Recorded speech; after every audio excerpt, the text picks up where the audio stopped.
welcome to Storypath Showcase. This is session 0 of our Trinity Continuum Æon sessions, or Eon if you want to be correct in your pronunciation.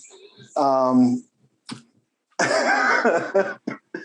those of you who are new to the show or the channel or the system, my name is Travis Legge. My pronouns are he and him, and I will be the story guide for this session. This is a session 0, so we're going to meet the players, discuss what kind of story we want to tell, what kind of stories we would like to avoid, and get some characters built. So before too much further goes along, why don't we go ahead and have each of you introduce yourselves. I'll start things off with Hiromi.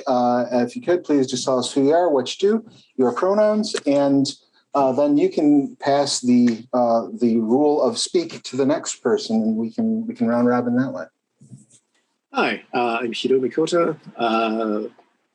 They, them. I am the creative lead for Scion, not to be confused with Scion, which is one of the characters that we're going to be playing.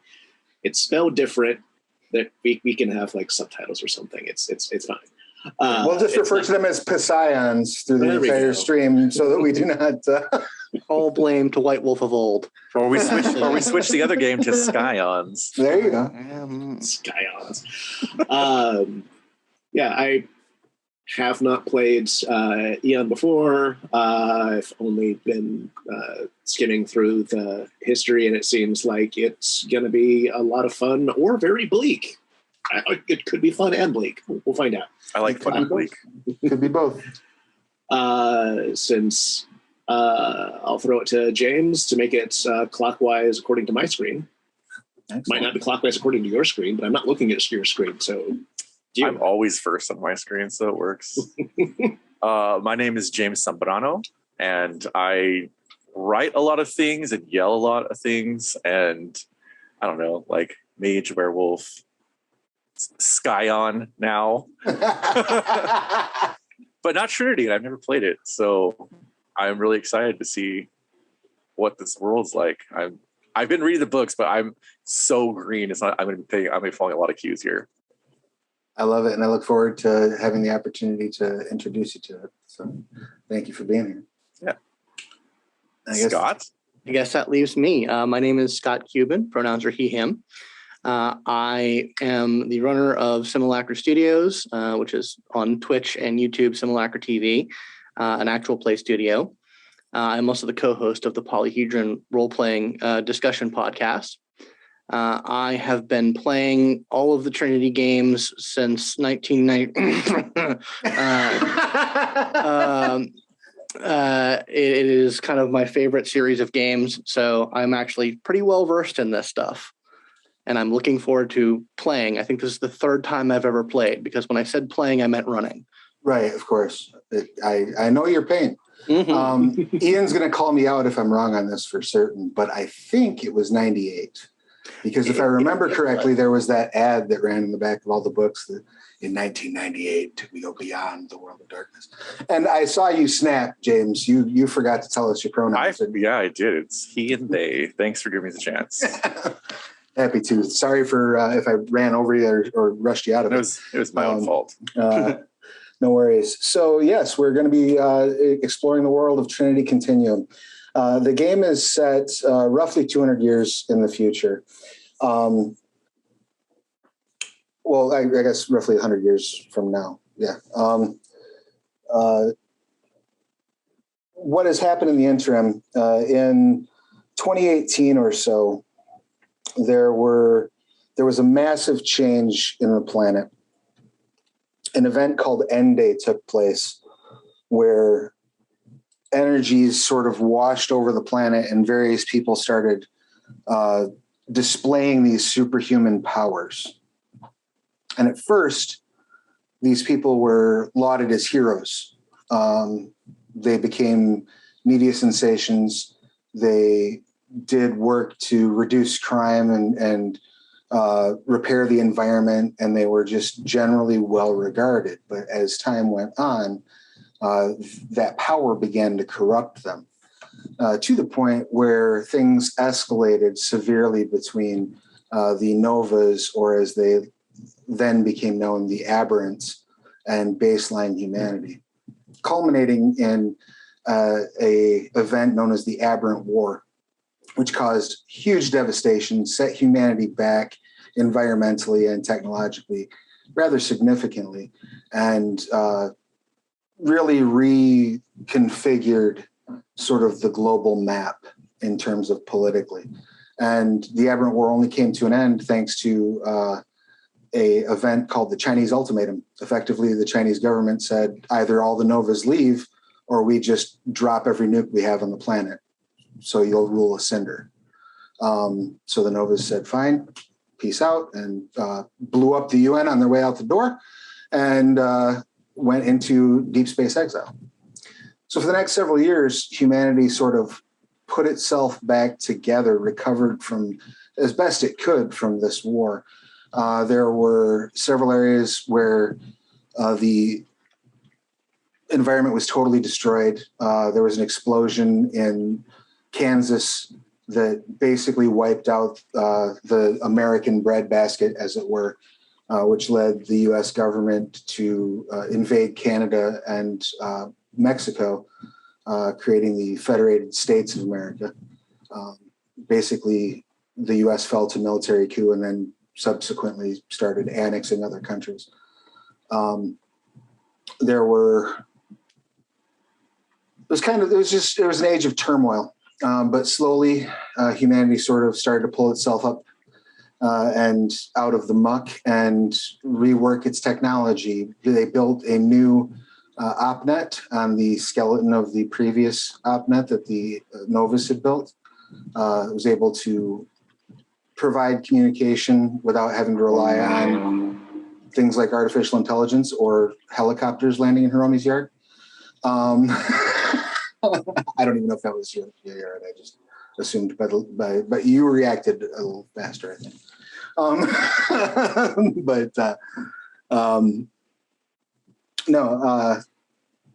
They sort of reconstructed things and started putting things together.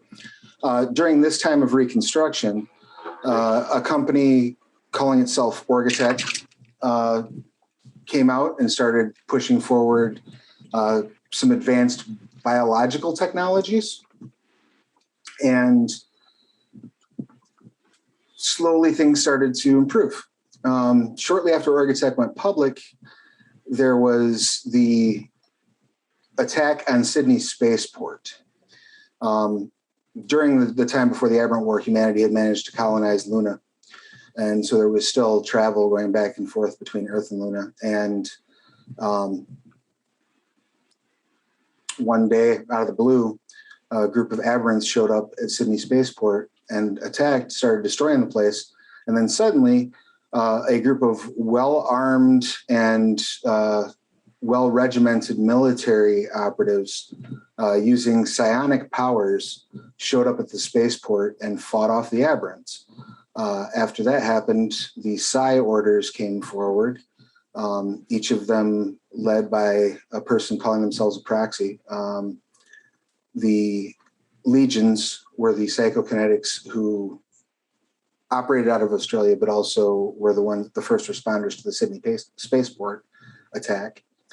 It was revealed that Orgatech's biotechnology was an extension of these psionic abilities, and their president and CEO, Alex Cassell, revealed his abilities with electrokinesis and technokinesis.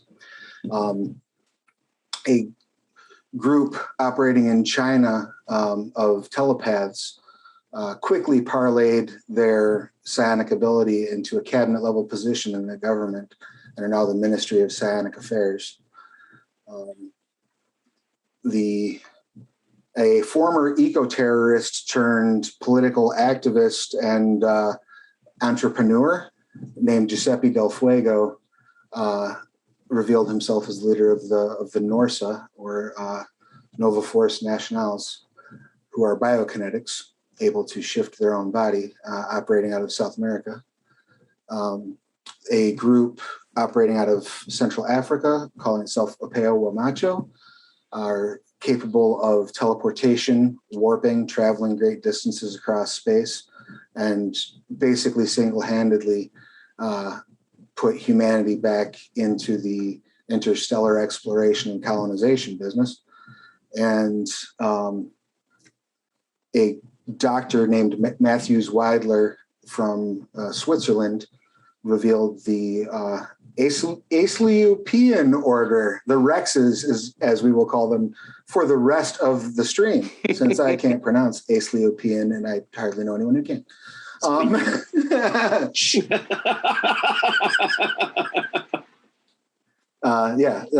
doctors, the Rexes, who are vitakinetics and able to control other bodies, heal and harm other biological creatures. I'm missing somebody. Yes, the Clairsentience, the International School of, I don't remember what SRA stands for off the top of my head. Research and Advancement. Thank you. International School of Research and Advancement, who are able to use their psionic abilities to reach out into the future and into distant worlds to be able to sort of psychically survey things and help guide humanity's path to the stars.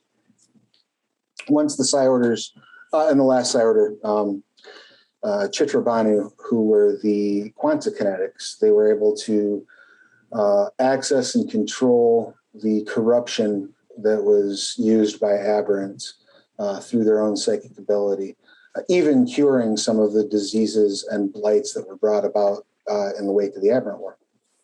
So you have these groups of Scions. I don't think I missed anybody. If I did, call me on it, Scott. I think you're good. Beautiful. And I think the only detail you missed was that the Upeo proxy was Bolande Atwane. I can't pronounce it, but Bolade Atwan, I believe, is how it's pronounced. But I learned by reading, so right. I frequently mispronounce things.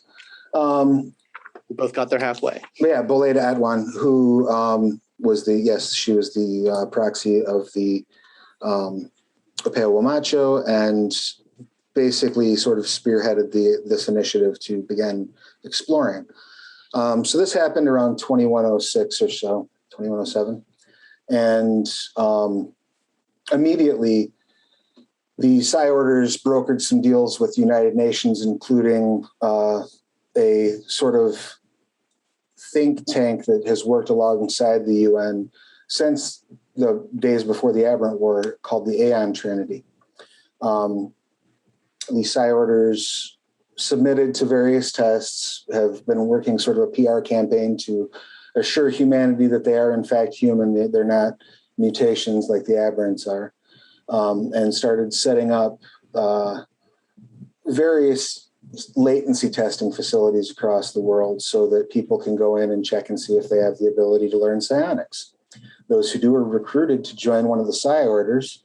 Most of the Psi Orders require a period of membership before you can go through their process to become activated as a Scion, though there are also exchanges. So, for example, someone in the Ministry of Psionic Affairs might recruit someone who has a very strong latency with vitakinesis. So they exchange and they send them to the vitakinetics to get made into a Scion through a process called the Prometheus effect.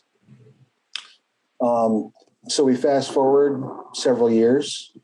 The Psi Orders have been doing their bit, everything they can to help rebuild Earth, protect Earth from what appears to be an increase in aberrant activity. Unlike any seen since the Aberrant War, it seems that some aberrant factions are coming back to attack,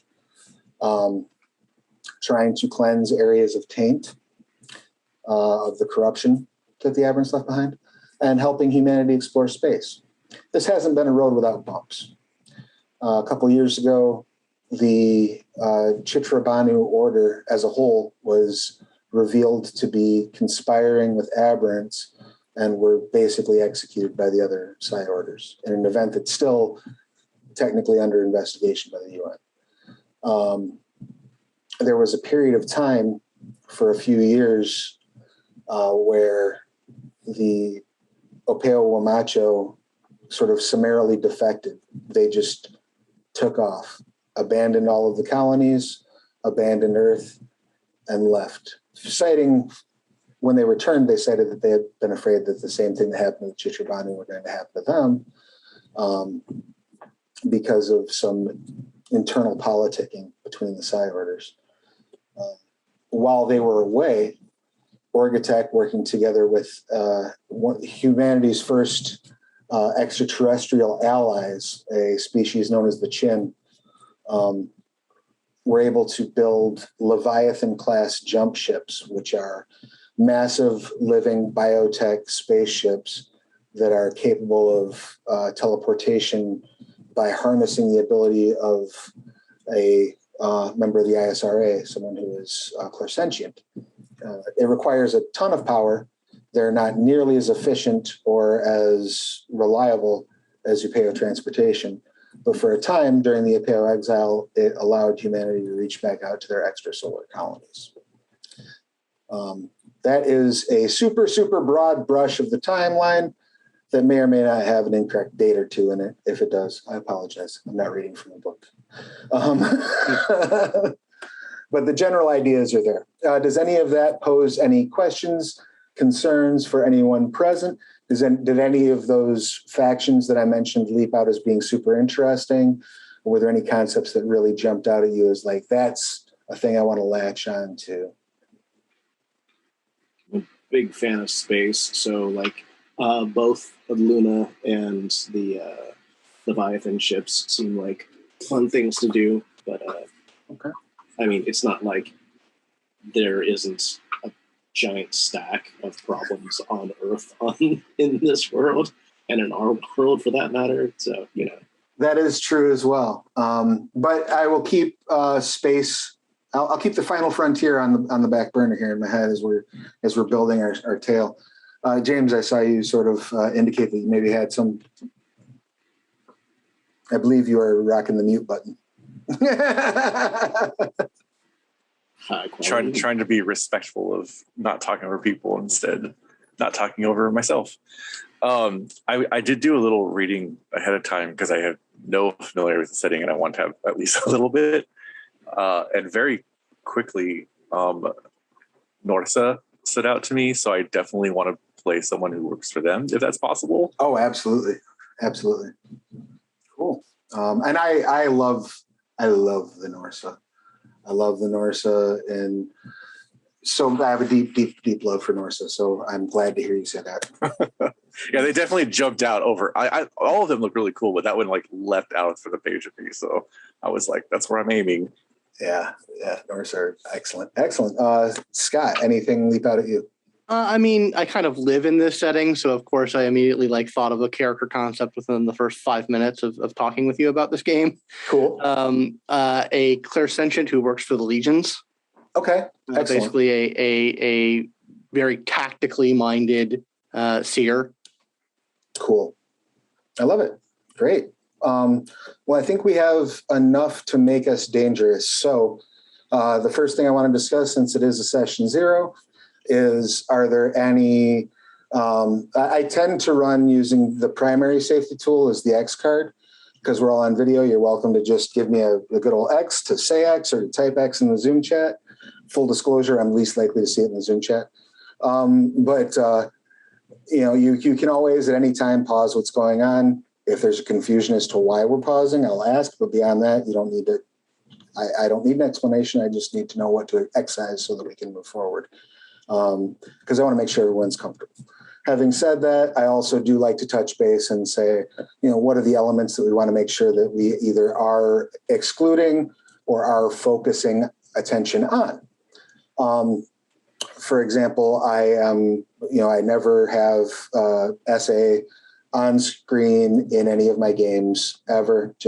I don't do it. So that's kind of my line, right? And in terms of things I want to see, I just want to see everybody have fun. So those are my guiding stars, I guess, for this. Hiromi, do you have anything you'd like to add to either end of that equation?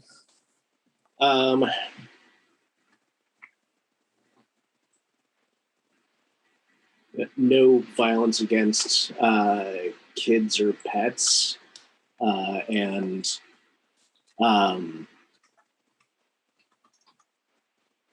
mind control, but with like specific caveats. So like, if it's like vampire dominate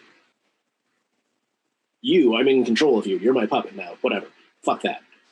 But if it's like, hey, so they succeeded on some kind of telepathic control, and now you remember that you were actually their best friends, like friends from childhood, and so like now they're telling you that that person to your left is actually an asshole, and maybe you should slap them. I'm like, maybe I should, maybe I won't. It's my choice, but now my memory is altered, and I'm under some kind of psychic control, and that's cool.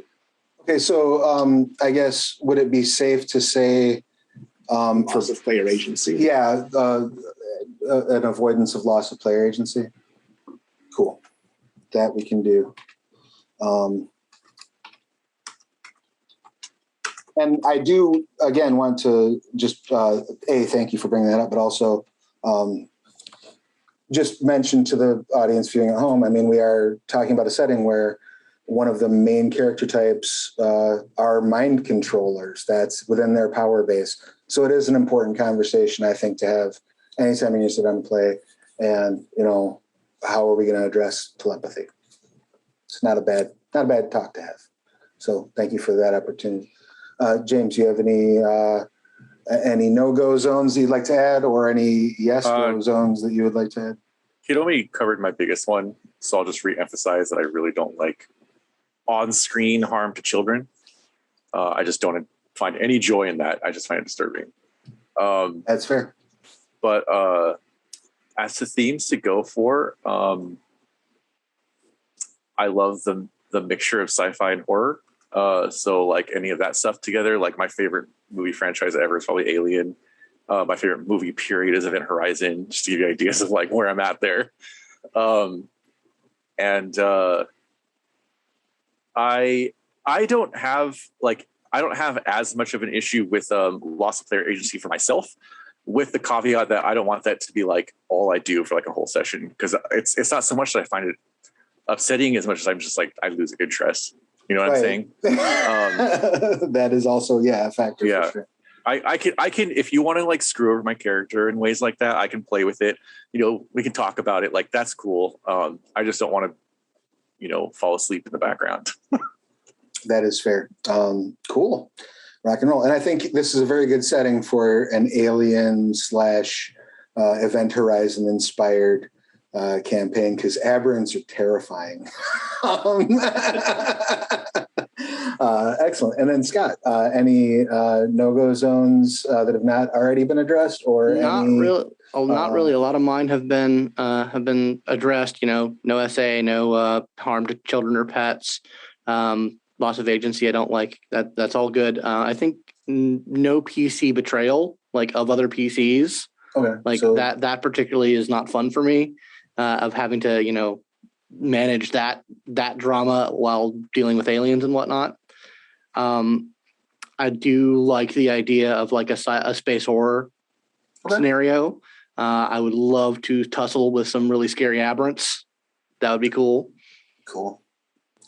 Excellent. Well, I think that's enough to get us kind of really started on our character creation process. And speaking to the point in terms of like character, like inter-character politicking and things along those lines, or backstabbing, betrayals, PvP, things like that. One of the things that I enjoy about Storypath System, and particularly about creating characters the way that we've been doing for this series, and the way that I encourage people to create them when they're making their own characters for Storypath, is with it being, if we sit down as a group and create them communally, it allows us to, the system kind of asks us to build a group that's going to work well together. So were each of you able to access the character sheets on Astral Tabletop and get those open? Got it. Excellent. So we'll go ahead and just kind of kick off the character creation process. And the early portion of that takes place essentially entirely in the Trinity Continuum core book. Now, going in the step-by-step as laid out in the book, it suggests the first thing that we nail down is the character concepts. And that includes not only kind of the overall overview of what you had in mind, but choosing your aspirations, which are things that you would like to accomplish, the goals of your character. You're asked to select 2 short-term aspirations, which are things that could conceivably be done within the span of a game, even if maybe not the first game, like, you know what I mean? Like it could be done within the span of one session. And those can be as simple or as complicated as you'd like them to be. And then selecting one long-term aspiration, which is kind of what you would like to guide your character's overall arc. And that may not be achieved for several sessions. So in discussing, I guess, those overall concepts, I know, so we've got, Scott, you had said a legionnaire who is clairsentient activated. Do you have anything? You said like almost like a tactical seer, so that might be kind of the concept that you're using. Yeah, that's the kind of the core concept. Very like the idea is very loosely based on the character of Ender Wiggin from Ender's Game. Okay. Just like that kind of like tactical prodigy that, you know, is also psychic and cool and like that. So he's definitely, he's from Luna and has some grudges against Aberrants. So I think most of his aspirations will be designed like around, you know, getting payback or, you know, testing his abilities against Aberrants. I love it. I absolutely love it. Here, Sebastian. I am sorry I am late. No worries. Is everything all right on your end? Yeah, just short-staffed at work and other associated drama. Life happens. Just to catch you up real quick, we were just getting ready to kick off our character creation stuff. I'm going to resend the Astral link in the chat just real fast for you. So that way you can click through. If you need to make an account for free, you can do so.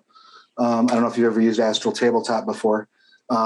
It's relatively self-explanatory, but if you have any questions, don't hesitate to ask. You will want to select a Trinity Continuum Æon character from the dropdown when it offers you to create a new character.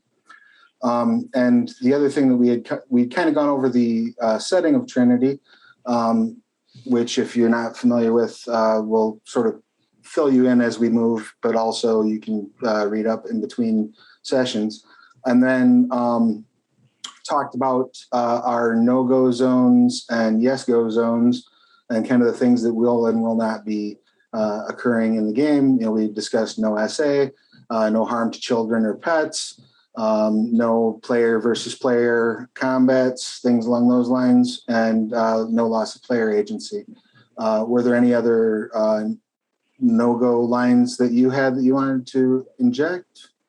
No, that sounds like a perfectly normal, reasonable, acceptable, great set. Excellent. And as far as the yes goes, we've come up with, we all love space and science fiction mixed with horror.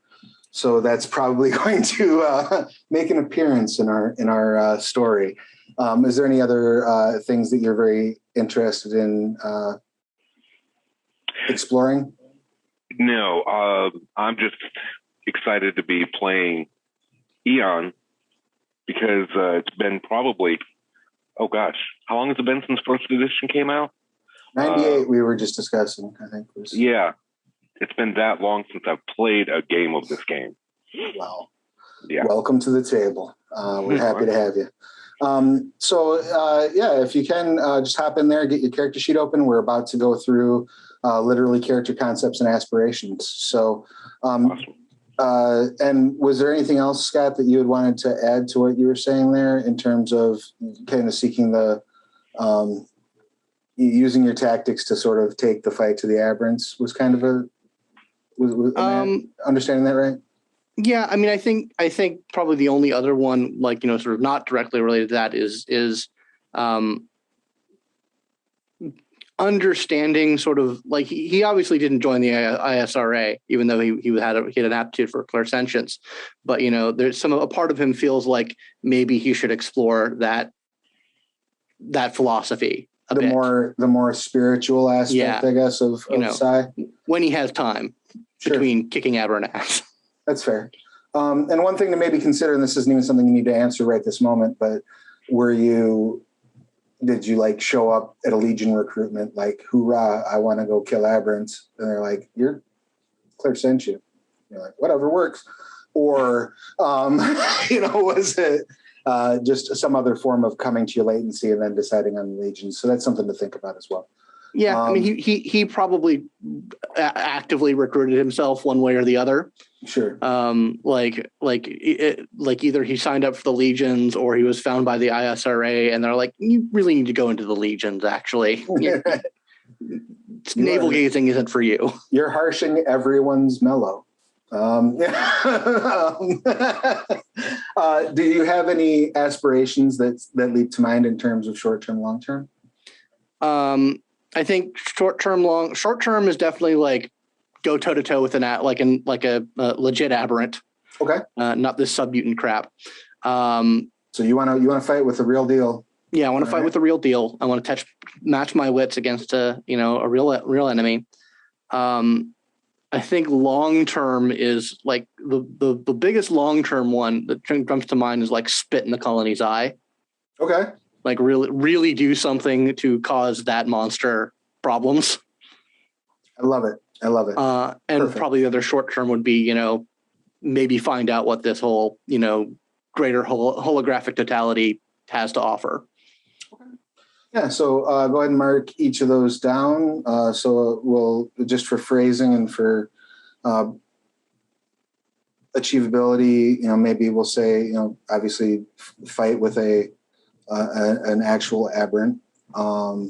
Is it just you want to learn more about the totality, about the ISRA philosophy? Yeah, learn more about the ISRA philosophy. That works for short term, and then yes, spit in the colony's eye is perfect long term aspiration. Mm-hmm. Love it, James. I know you had mentioned an interest in Norsa. Did you also want to pursue their psionic aptitude, or did you want to try to learn one of the other focus on one of the other powers? I don't know enough about them, but I feel like just going with what they use is probably fine. Okay. So is it called biokinetics? Is that what it is? It's biokinesis. Yeah. Biokinesis. So it's all using psionics to alter your own form. Yeah, that works to various ends. I'll start with the basics. Cool. You'll be a transformer. A human transformer? You'll be a human transformer. Gross. Bones cracking, flesh ripping. Yeah, it's more like slash as opposed to yeah, it's a little different. Do you have any short-term or long-term aspirations come to mind? And do you have like an overall concept of what you'd like to sort of... I have like a loose concept that maybe like figuring out aspirations can help me like pin it down. Sure. But my rough idea is I want to technically be from the Federation. However, I want to be from Mexico. Okay. And I want to be someone who's like, I live in this place because like that's where I was born, and that's like because of history, I'm forced to be part of this place, but also fuck them. Sure.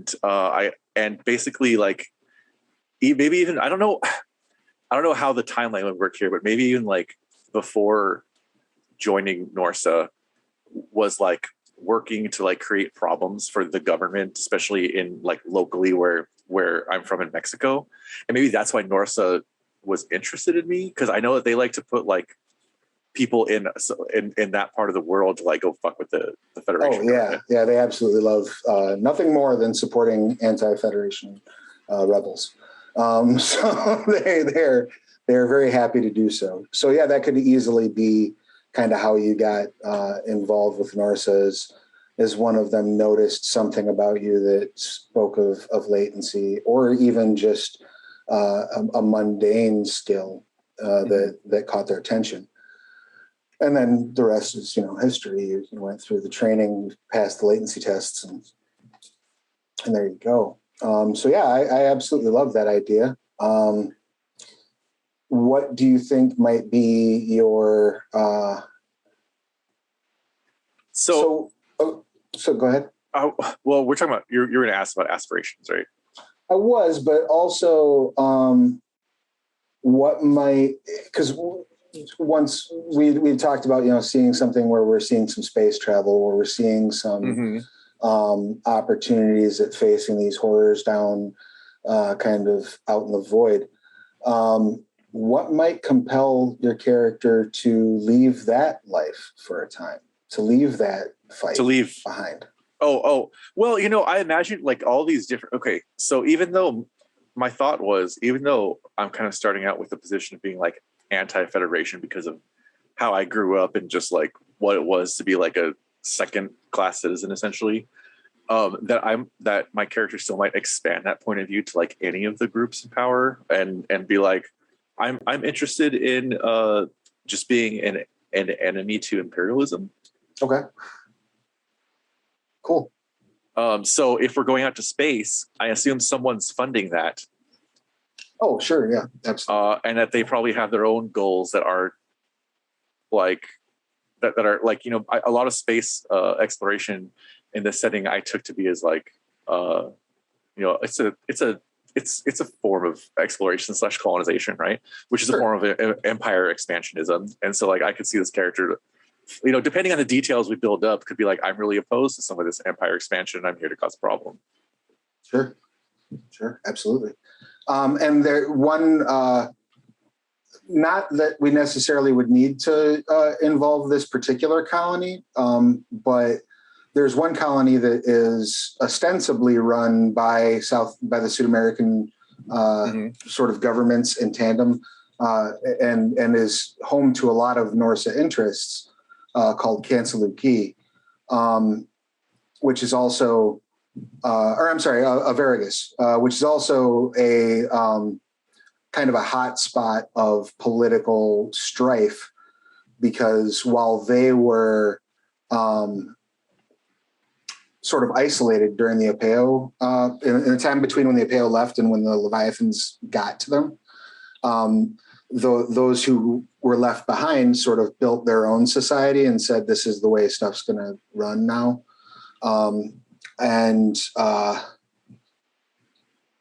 When they got recontacted, there's a lot of sort of friction between that. On top of that, they have, if I'm not mistaken, a aberrant problem that kicked off during that time as well. So there's kind of a couple different interests that are at odds on that colony. And there's a couple other colonies that are in a similar boat. Canceluki is in a similar boat, though that's with the Chinese government. And they have a much bigger aberrant problem. Like most of that planet is covered in aberrants. So that's kind of a political thing that might come into play, or might just serve as a interesting backdrop for what might have drawn you to the idea of space in the first place, right?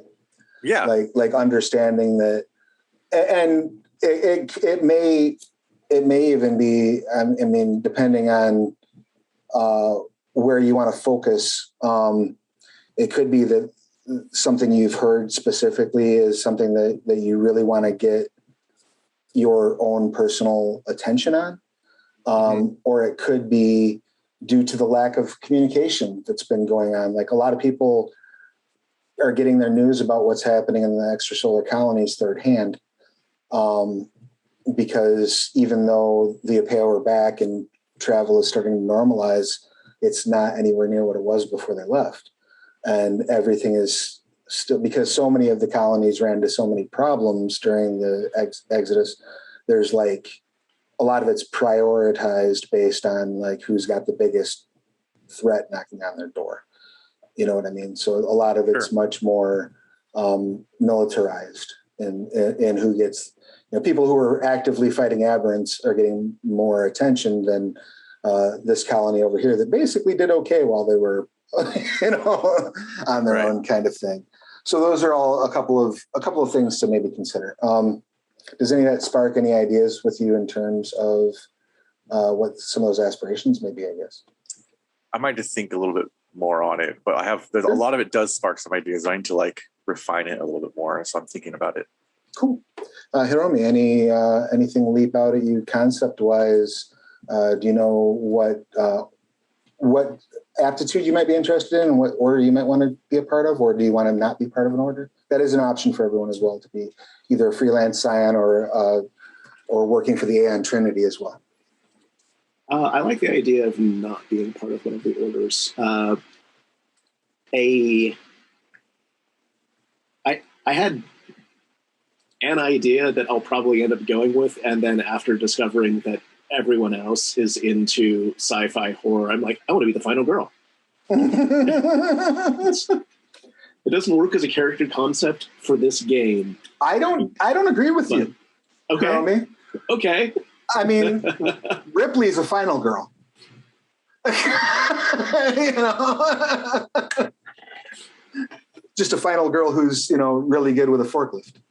I was going to say Resurrection may have argued with that. Resurrection's like, no, we can keep going here. I mean, that's fair. That's fair. The other idea was playing off the concept that the Vorvi Zakone is like the criminal syndicate running a chunk of the moon, and no one knows who the president of the syndicate is. So it would kind of make sense if she had doubles, or at least people pretending to be doubles, in order to get a piece of that grift.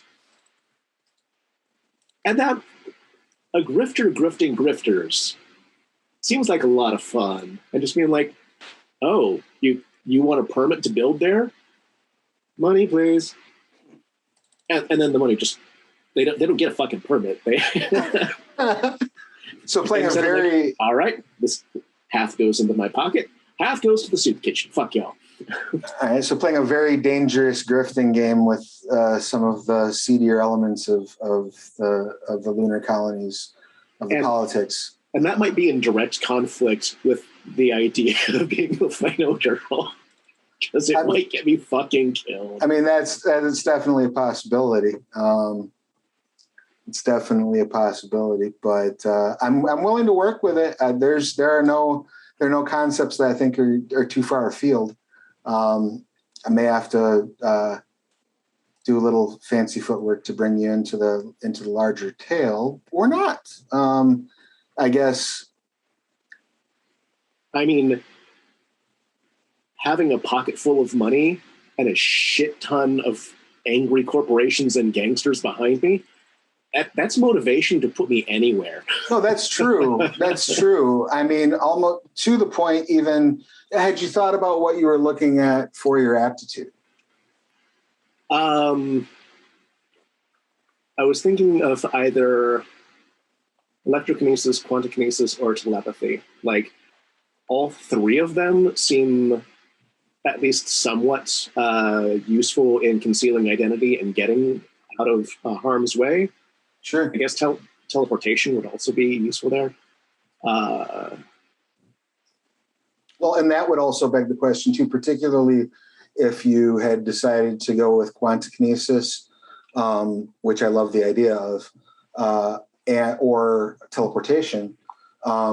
Is it possible that the reason you're not part of a Psi order is either you were Chitra Banu and when everybody else got killed, you were like, well, I guess I'm going underground and nobody's ever going to know that I was part of this. That's one option of how you might have kind of gotten on your own. Mm-hmm. With teleportation, could just as easily be quit in protest when the Apeo left, and went to ground and said, okay, I'll lay low because you're asking me to. That's the last, it's the last nice thing I'm going to do for you, though.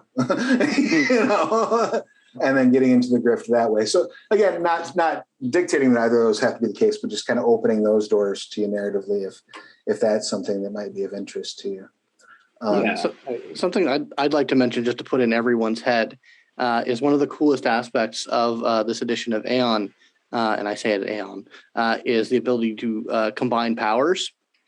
And so, like, if anyone wanted to get a mode that has like offensive abilities like psychokinesis or electrokinesis or even quantokinesis, I will note that by combining with my clairsentience, that means we can nuke people from 100 kilometers away. Right. You can like channel your powers together in unique like ways. Literally we can sit in lawn chairs and blow people up. Like, it's so fun.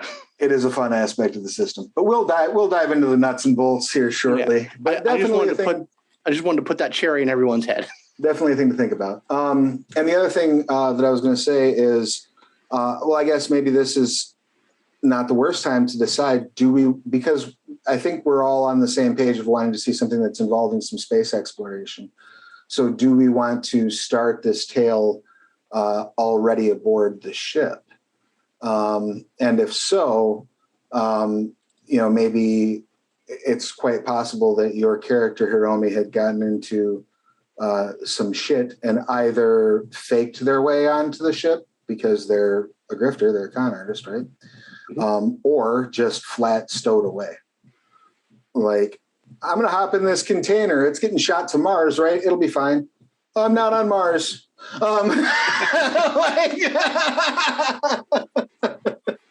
This does not look Martian. None of this looks Martian. Turns out this ship wasn't going where it said it was going.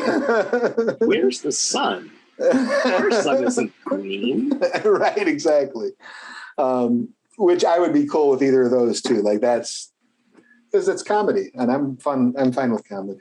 I don't even know what would cause a green star. It's just weird.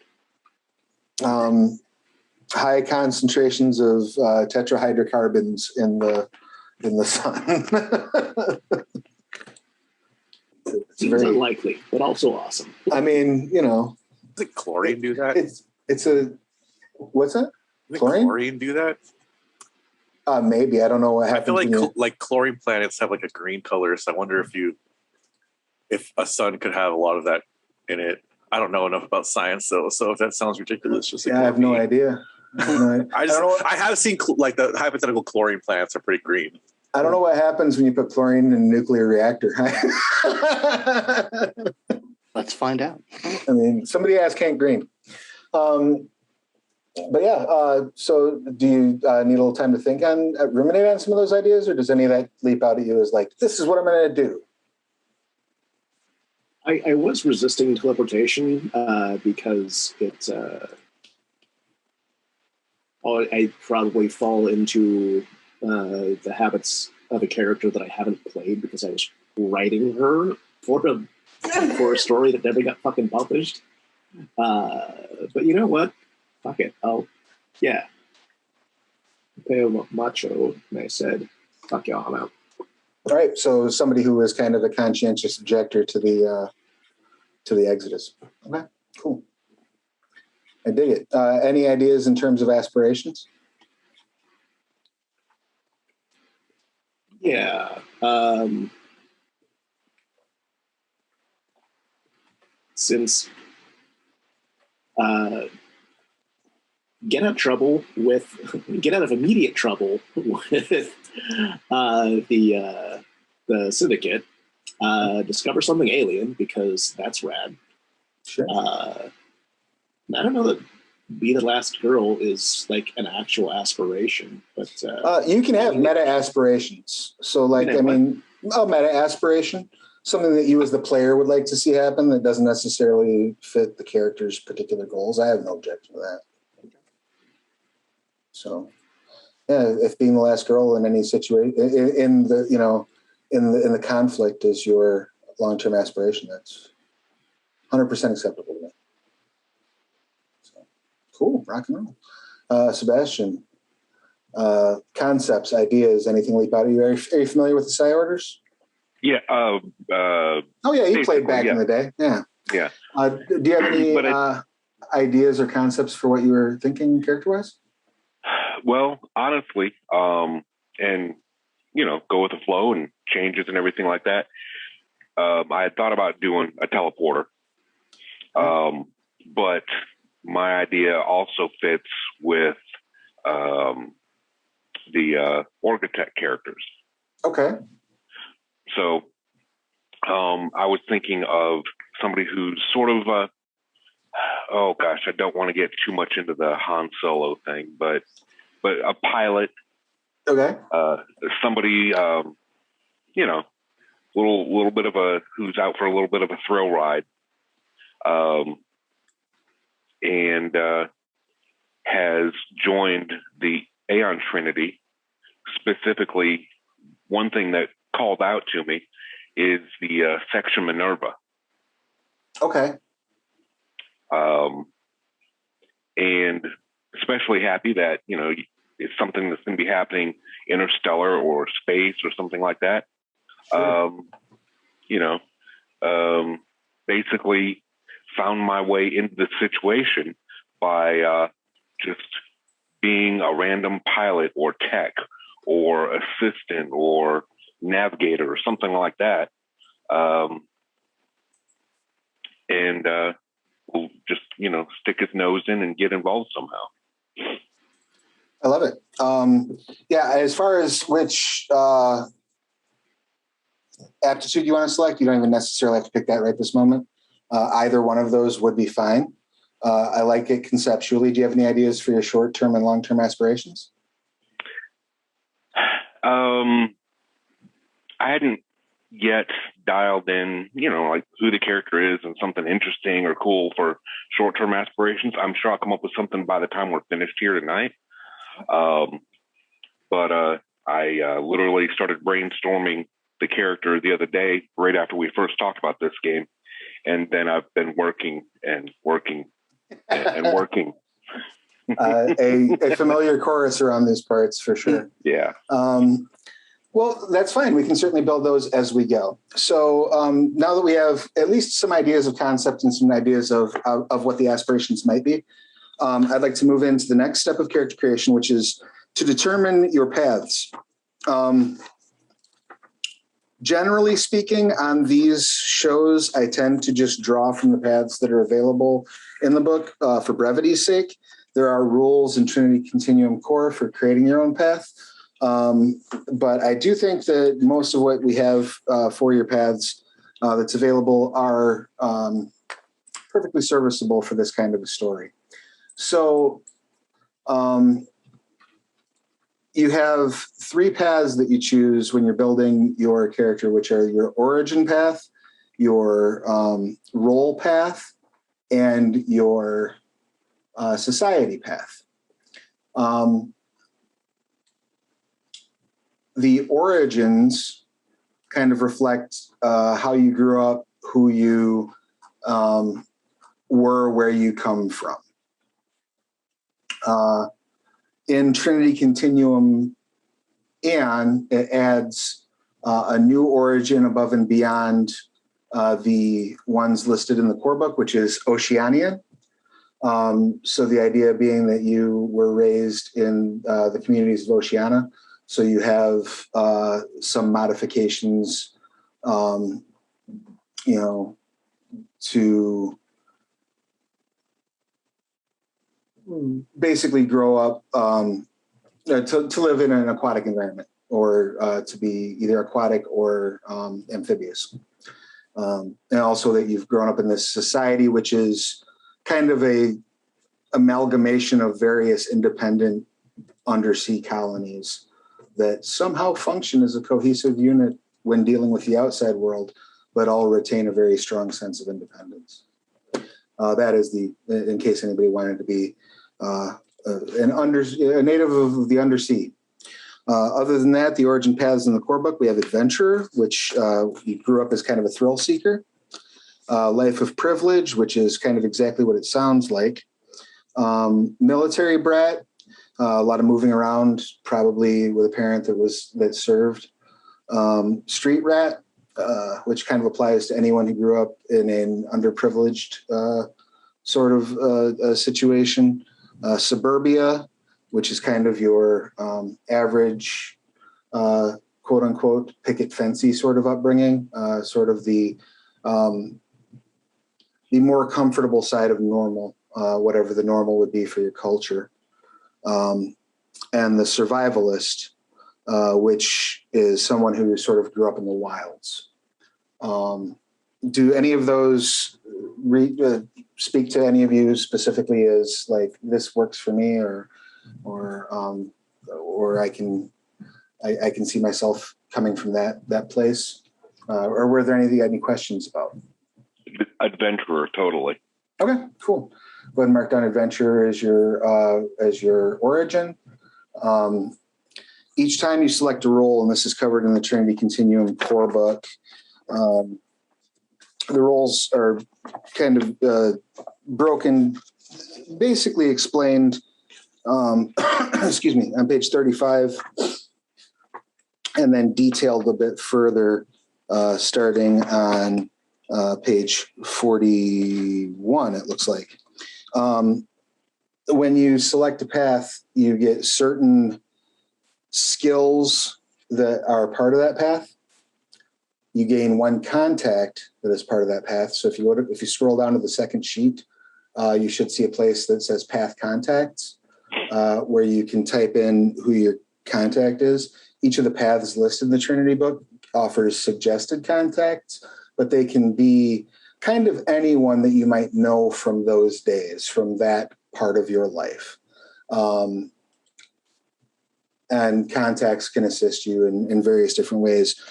Each contact has a tag, which kind of covers what that contact is particularly skilled with or good for. And you get one as you select. And then you get points to spend among the skills and the edges that are offered by by each path that you take. So you'll notice each path offers 4 skills. You have 3 points to spend within those skills. You may wish to there's a little checkbox you'll notice next to each skill. I would recommend filling in that little checkbox on your character sheet for each of your path skills, because those do remain important, like with character advancement, things along those lines. Make sense? Do you have a path in mind, Scott? Yeah, actually, I wanted to go with, it's actually from Terra Firma, the Lunar Colonist Path. Oh, beautiful. Yeah, if you've got additional books, feel free to roll those out too. Lunar Colonist, that just you grew up on Lunar, right? Yep. Is that something that maybe if you want to paste that into the Zoom chat so that Hiromi can take a look at it, if that fits with what you had in mind for your origin? Yeah, I'll paste that into the Zoom chat. Just to check and see if you had that, if that fits a little better with what you had in mind for your origin, Hiromi. I don't know if you're planning on being like Luna born, but wouldn't hurt to take a look at it probably, unless you had another clear concept in mind, Hiromi. I was thinking street rat, but Lunar colonists would also be pretty rad. Cool. Yeah, actually, the Lunar Colonist gives you access to an edge that is pretty much like right in line with your grifter concept. Okay. It's called the right market, and it's pretty good for exactly that. Cool. Yeah, if you can just share that information with Hiromi via Zoom, that would be great. Yeah, I put that there. Did you have a origin path in mind, James? I was thinking either street rat or survivalist. Okay. If there's any chance Hiromi is going to pick street rat, then I'll just go survivalist. That way we can spread it out a little bit. Okay, I would say just for the record, path overlap is not a problem. They're broad enough that if we have 2 street rats, they're going to wind up being different.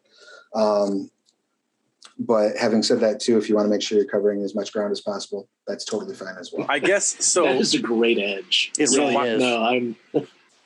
Are you going to do the Lunar Colonist then? All right. What were you going to say, James? So far, what I've read in the books, there's exactly like 2.5 paragraphs devoted to like what Mexico's like. Yeah, it's not horrendously detailed. And so I don't really have a good idea in my head as to whether it's significantly more urban sprawl than it is now, or less because of how much resources have been taken away since the Federation colonized it. It depends on where you are at. The overall, there are specifics where this is not true, but the general idea of Earth in 2021 or 2121 is that areas that are urbanized are more so either in terms of like a wreckage of sprawl or a more modernized, archaeology or mixtures thereof. And areas that were once more natural are either blasted out wastelands or on the rise in the recuperation, particularly once the Psi orders became public. They started using a lot of biotech to reinvigorate some of the wilds. I see a cat. Sorry. No, that's all right. Actually, I wanted to mention something because you did mention that the sparsity of detail. The first edition books are all still out there, and while they don't exactly meet up with the current setting, it's very easy to do like the story math and figure out like, okay, that doesn't really fit with the current setting. Yeah. But it's a wealth of information about a lot of stuff that the current books haven't covered. So I would, if you want more information on that, it's called America Offline. It covers USA, Canada, Mexico, like basically all of the FSA. And that might give you some more information about where to go, where to. America Offline has some good information. And I know that once Prometheus Unbound comes out, there's plenty that's going to be revealed about the FSA. I'm very excited for that book. Not only because I worked on it, but also because it's going to be awesome. Also, Anima should have Anima will also, yes. Which I've only seen played. I have no idea what's going to be in Anima. I'm excited. I actually got to play Anima. It's fantastic. Keep an eye for it. It's going to be on Kickstarter soon. Mm-hmm. Shut up now. Yeah. So James, I think I'll just do survivalist. Yeah, I was going to say. I guess you can go either way. I think it's going to fit a little bit better for what I have in mind. Okay, cool. I like it. Survivalist it is. So yeah, I would recommend marking off those skills for the moment. We can always. Now, would you prefer, I guess, as a group, to select edges as we go, or to go back through once we've got our roles figured out and then worry about edges? So you got three paths, rather, I should say, to sort out. I find doing edges after you've done all your roles easier, but cool. If nobody has an objection to that, that's kind of what we'll do. Next up is your roles. The Æon book adds far more role paths. So let me just give you a quick rundown of those, and those do begin on page 130 of the Trinity Continuum Æon book. There's Nihanjan Agent, which is a society path. Actually, I'm sorry. I thought that was a role path for a second. You've got Off-Earth Colonist, which means that you have spent time living on one of the extrasolar colonies, or like Mars, somewhere outside of, oftentimes in Æon, when they refer to Earth, they're referring to Earth, the immediate space stations in its vicinity, and Luna. But it's just easier to say Earth. So Off-Earth Colonist is more like Mars and beyond. Spacer is a role that you can select, which is you are accustomed to living or working in space. So somebody who's kind of made their career, a pilot, could be a technician, something along those lines. Spacer would be good for that. Space military is also a role, which may involve being a Marine who has been deployed in space. I think I can get away with legally saying that, right? Yeah.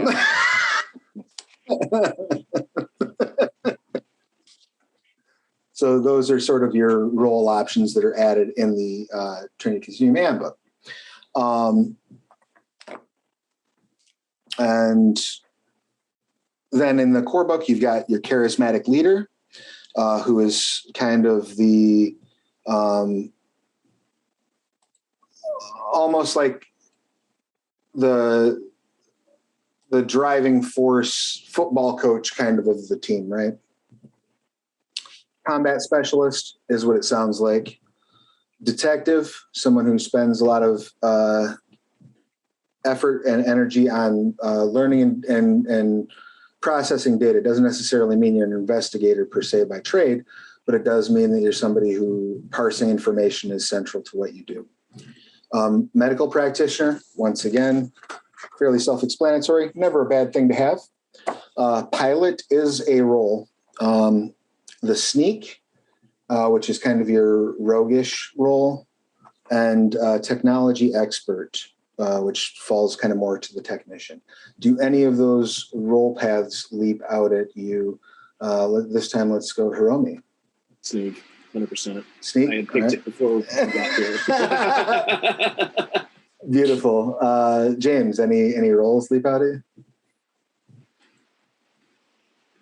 Yeah, I think technology expert, actually. Okay, cool. Like my character kind of grew up out in the jungle, but also was like good at collecting scrap and putting it together and being able to build things that you could throw into the middle of a line of like Federation military vehicles and blow the fuck up. Nice, love it. Perfect, cool. And Sebastian, what you got? Oh, I'm pretty sure I'm going to go with pilot from the core book. Okay, cool. And then Scott. I'm going to go with it's from New Lives, which was a tasty bit that was released. I'm going to go with tactician. Nice. Okay. Yeah. Awesome. I am a fan of that as well and recommend everybody go pick it up. All right. So we've got our roles. And then, so now when we come to our paths, for those of you who are part of a psi order, very easy. Your psi order is your path for society. So for James, it'd be NORSA. For Scott, it would be ISRA.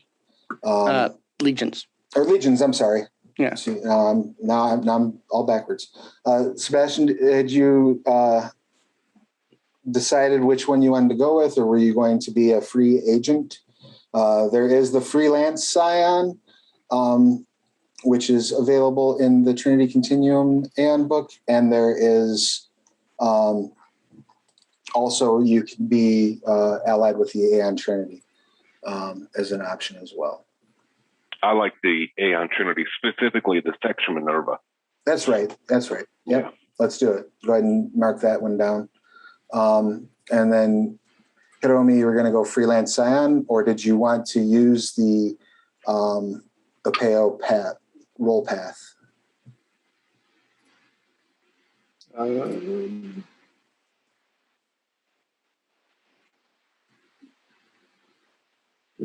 Look at both. I suspect probably freelance though. Okay. Excellent. And then, James, you were going to go with NORSA, correct? Rock and roll. Okay, so now we have each of those. Again, with each of your paths, you should have marked down like which skills are path skills. Each path's skills, you get 3 points to spend out of those skills. So there's 4 path skills, you get 3 points to spend. You can spend those points in any combination that you wish to. When it's all said and done, though, you should have each grouping of path skills should have 3 skill points spent.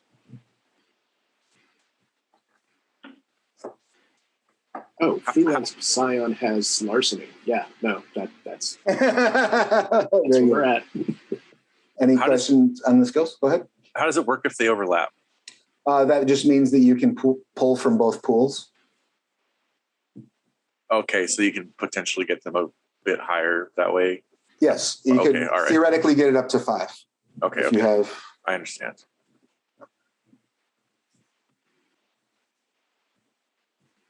Skills can't go higher than that. And how many was it again for each grouping? It's 3 per grouping. Yep. So you have 3 points to spend among the 4 skills. Okay. So you're going to wind up not having some of them. And it's totally fine if you want to build a character that's hyper focused on like 3 skills. Like at this stage in the game, you can do that if you wanted to. I wouldn't recommend it personally, but you know.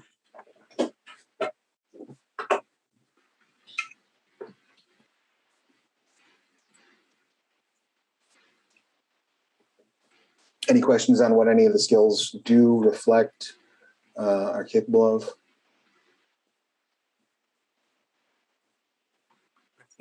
Not yet. Cool. Just go ahead and let me know when those points are spent, and we can start diving into the joy of edges.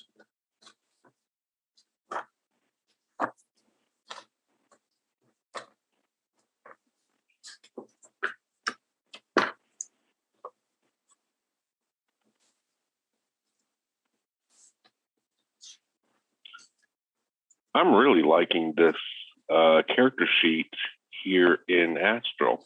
This is very handy. Thank you. I'm glad you like it. Oh, did you make this? Yeah. Wow. I like it. Thanks. That was the folks at Astral Tabletop who've been extremely helpful.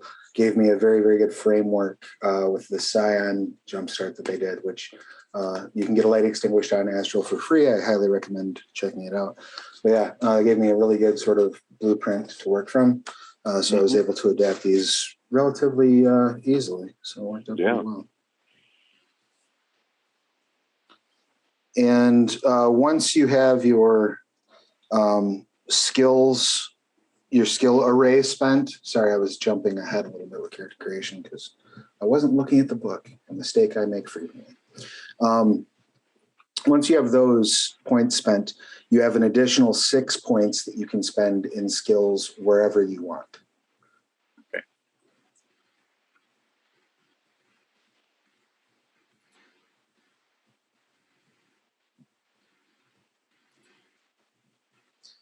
And then once all of that pool is spent, there are 2 more aspects of skills. Everybody gets to start with 1 skill trick if they have a skill at 3 or higher. And any skills that are 3 or higher, you may select a specialty for. And the way specialties work in Storypath system is if you have a specialty in one area, it offers enhancement when you're rolling related checks in another skill. So for example, if I have a humanities specialty in alien cultures, for example, or alien history, right? And I go to make an Enigmas roll to figure out how to pilot how to solve an alien puzzle, hack an alien computer. My specialty from humanities would apply. Make sense? So you're always, they're sort of cross applied. Is there a place on here to write those? Yeah. So if you look at the there's a place in the second page where you can write them, but also if you look at the first page next to aim, there's a thing that says specialties, edit, copy, paste. You can actually, if you right click on that, you can copy that text block and paste it into the skill you wanted in and put the specialties there. And you can edit the text block by double clicking on it, I believe, and then typing in whatever you want the specialty to be. Same goes with your path contacts and things like that. Any of the blue text you should be able to edit and copy and paste.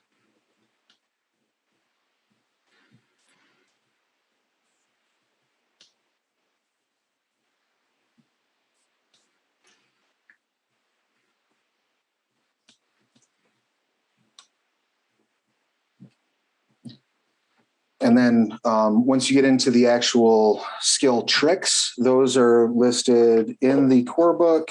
If you go beyond into the skill descriptions, and those begin on page 46, each skill will have a couple of sample skill tricks listed underneath it.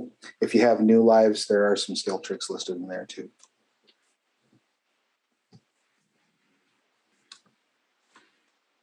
And skill tricks are like little knacks that you can call upon through the expenditure of momentum to do kind of extra neat stuff under the purview of a skill.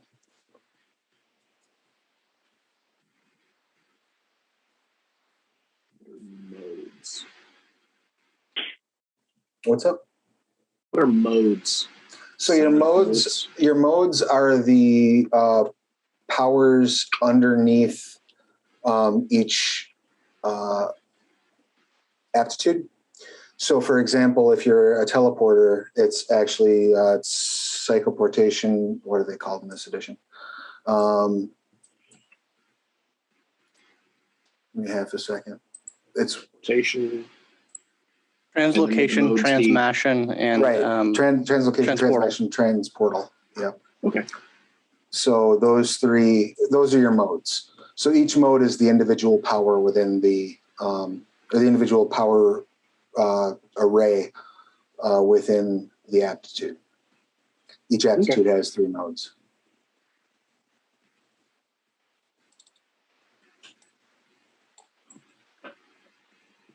Was everyone able to spend their 15 skill points?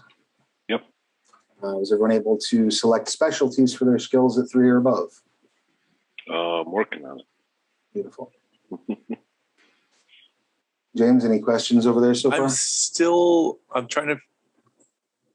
I'm looking at skill tricks. Oh, I see. It's in the skill section underneath them. Yep. Each skill has a couple of sample tricks listed underneath it. Okay. I love skill tricks. They're one of my favorite parts of the system. They're very cool. They're the kind of thing that are really kind of game changers, but they are costly enough and specific enough that they're not going to be something you're whipping out every turn. So if you have a skill at 4, you get 2 of them. Am I reading that right? No. Well, No? If you have a skill at 4, you can learn multiple skill tricks. But when you start the game out, you just get one skill trick that you qualify for. Further ones have to be bought with XP. Okay.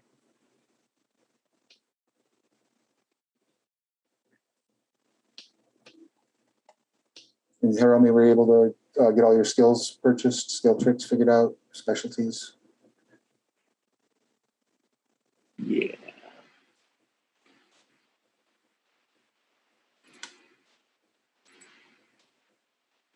Excellent.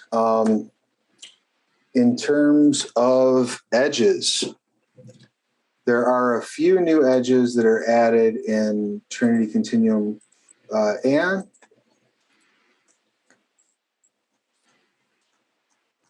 Just see if I can bring those up real fast so we can shine a little spotlight on those.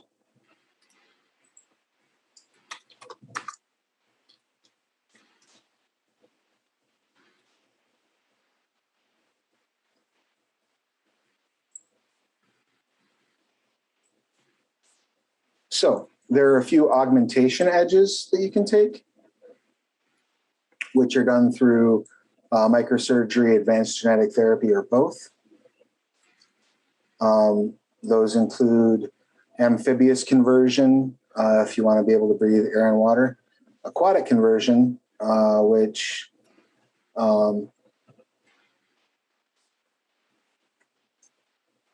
I guess amphibious just lets you stay underwater for shorter periods of time, or longer periods of time than a normal person, but still limited periods of time, whereas aquatic is full amphibious conversion, really. You can have computer enhancement, where you have some sort of a computer implant that helps you access the AppNet without needing external gear. There is the increased tolerance edge, which allows you to attune more BioWare. What happens is when Scion's using BioWare is living and it actually sort of puts a drain on your psi. So if you attune too much of it, it starts making it harder for you to use your abilities. If you have the increased tolerance edge, you can attune more BioWare without having that problem. Low gravity adaptation and Mars adaptation are 2 edges that you can look at if you wanted to be particularly good at operating in non-Earth environments. Dual citizenship is an edge you can take where you have citizenship in multiple countries.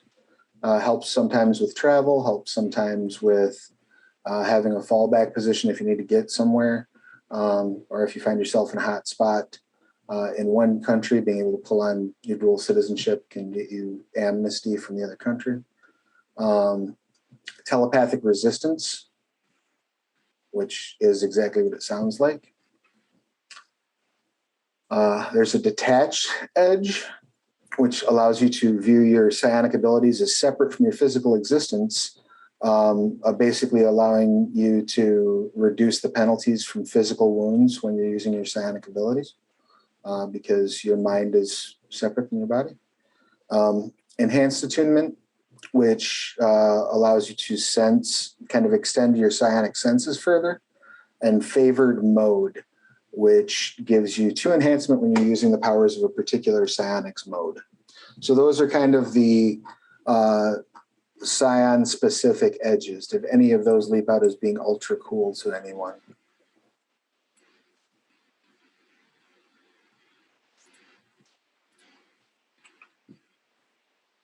Nothing anybody's falling over themselves to grab? Sweet.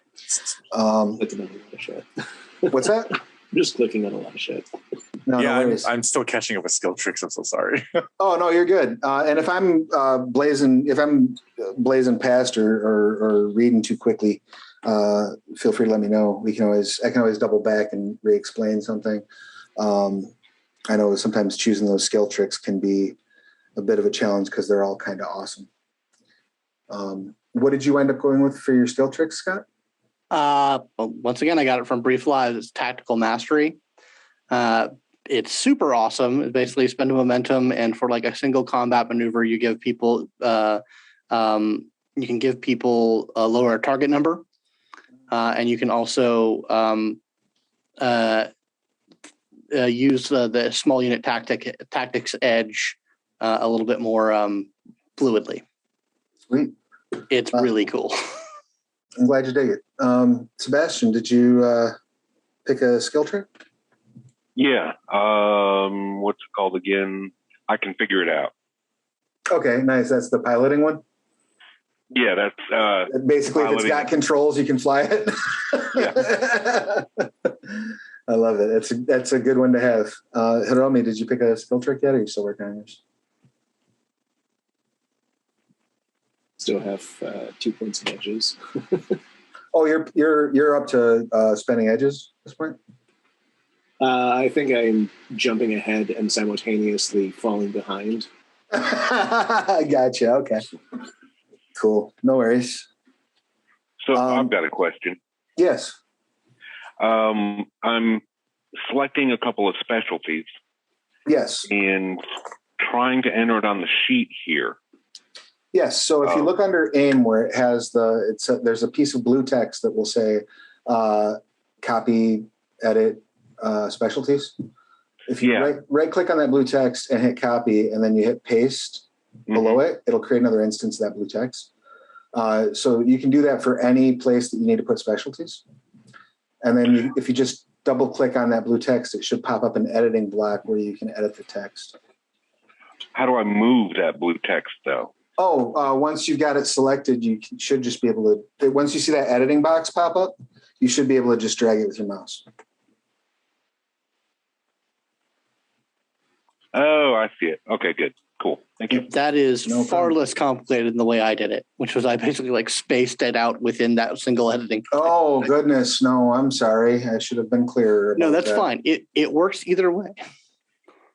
Yes, there are many ways to use those editable text blocks, but they're super neat. They're really good. Also, if you all note on the side of your character sheet, underneath the picture, if you scroll down, there is a place where you can click that says character notes. It's a real nice place where you can put copy the text of how your aptitudes work and put them in there so that you can just reference it, real easy. It comes in super handy.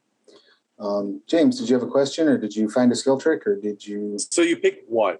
You select one, yes. Got it. Okay, I picked Engineer's Eye because it said I was really good at blowing stuff up, and I'm like, that makes sense. Right, being able to clock kind of like where's the weak spot on this. Yeah, awesome. Cool. And did you select specialties for any of your skills that were above 3? Yeah. I have 2 above 3. It's science and technology, and I picked botany and weaponry. Is that okay? Yeah, that's totally fine. Absolutely. Makes perfect sense as well, both with your concept and with the Norsa. So Norse are a kind of Orgotech's primary rival in terms of biotechnology. And in terms of civil biotechnology, civic biotechnology, I don't know what you would qualify it as, but Norse is more of a leader. Like there are entire cities now in South America that are effectively grown. Yeah, I saw one of the pieces of art looked like an elephant city because it had like these massive trees, all the cities like around the trunks. Right. Yeah. Looked really cool. Yeah. They basically like use various genetic modification techniques and other splicing and then a little bit of psionics to grow these living environments. It's super cool. I think in a kinder world, my character would have just grown up to be someone who like maintains like the agricultural technology in his village, right? Or village, I don't know yet. But like because of like just the awful state that part of the Federation is in, it turned into like, you know what? No, it's time for war. Right. No, I like that conceptually. I think that's super cool.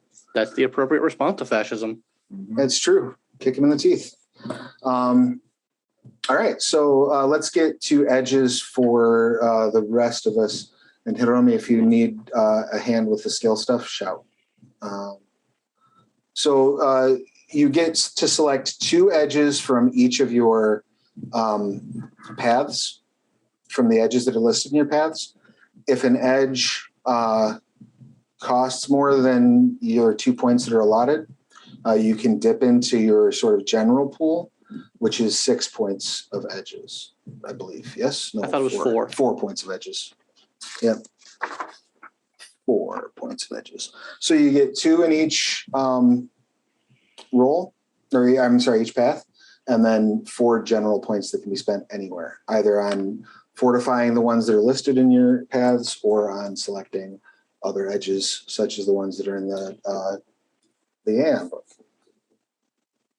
The edges are detailed mostly in Trinity Continuum Core, starting on page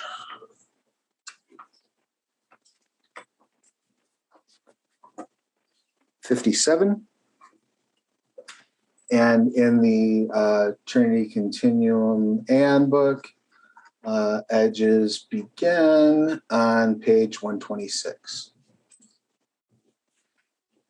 And if you have that edge that was listed with the Lunar Colonist, you're welcome to take that as well if you want, Hiromi. If you could just send that edge to Hiromi, if it's not already. I put it in the Zoom chat already. I've got all my edges listed out if you want me to go over them. Please. I got Legion Army with Armory, which is mandatory for being a member of the Legions.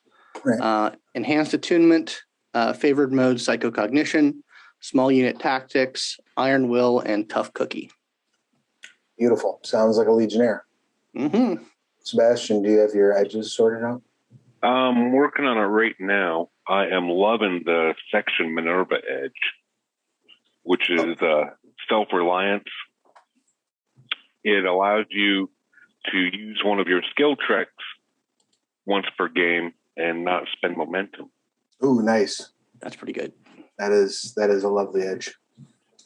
How about you, Hiromi? Do you have your edges sorted, or are you still digging? I think so. The right market, which was the thing, once per session, I can find someone to sell me something. Nice, love it. It's probably illegal. Perfect. Skilled Liar, favored mode. I'll figure out which mode I favor when we get there. Yeah. And probably Keen Sense, although I'm tempted to pick up one of the new edges, maybe Low Gravity, because if I grew up on Mars, that's useful. Sure. Yeah. If I do that, then I'd swap out Keen Sense. Okay. And sure. Any have you looked at the edges at all yet, James, or are you just kind of cracking those at this point? I'm looking at them. I don't know what they all do, so I'm just reading the ones that are under my sections. Sure. And they can be. There's quite a bit of options there. One of them, it looks like I need to know more about powers to decide whether or not I'm going to take it. Because it's called favored mode. Yes. And I don't actually understand what that does without knowing what the powers are. So effectively, there are three. We can jump into this because everybody knows what they're doing, and this won't affect actually really much of anything else. Each of the aptitudes has 3 modes underneath it. So your aptitude, James, would be biokinesis. And if you go on, I believe it's listed on your second sheet, there's a place to note that. First sheet. Is it on the bottom of the first sheet? Yeah, bottom right. Yep. So you can note what your aptitude is, and that begins in the Æon book on page 210. And it breaks down, you get both of the basic powers that are listed under biokinesis. As soon as you select that aptitude, you get the basic powers that are listed underneath that aptitude. Okay. So you'll always have biosense and form mastery. And then you receive, I believe, let me double check, triple check.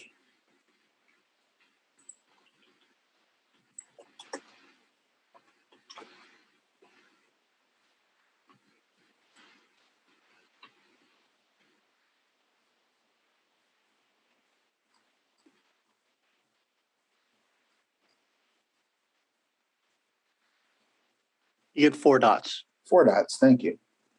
It's like, where is this listed? You have 4 dots to spend among the 3 modes.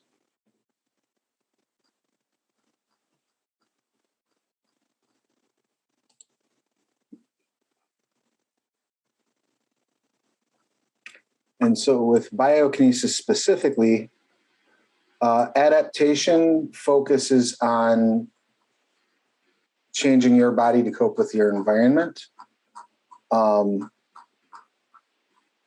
Transmogrify is like,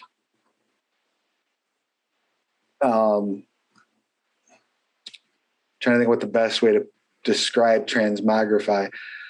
This is like This is like massive, wraith. almost, yeah. It's like massive physiological changes to create capacities that your body isn't meant to do. I guess would be the best way to put it. It's kind of body horror. Like, yeah, very body horror. And psychomorphing is like reshaping your biological template. So things like adjusting the limitations of what you can do, of it's almost like perfecting the body, right? Taking the body and then taking it from potential to actuality. Okay. Does that make sense? Yeah, thanks you.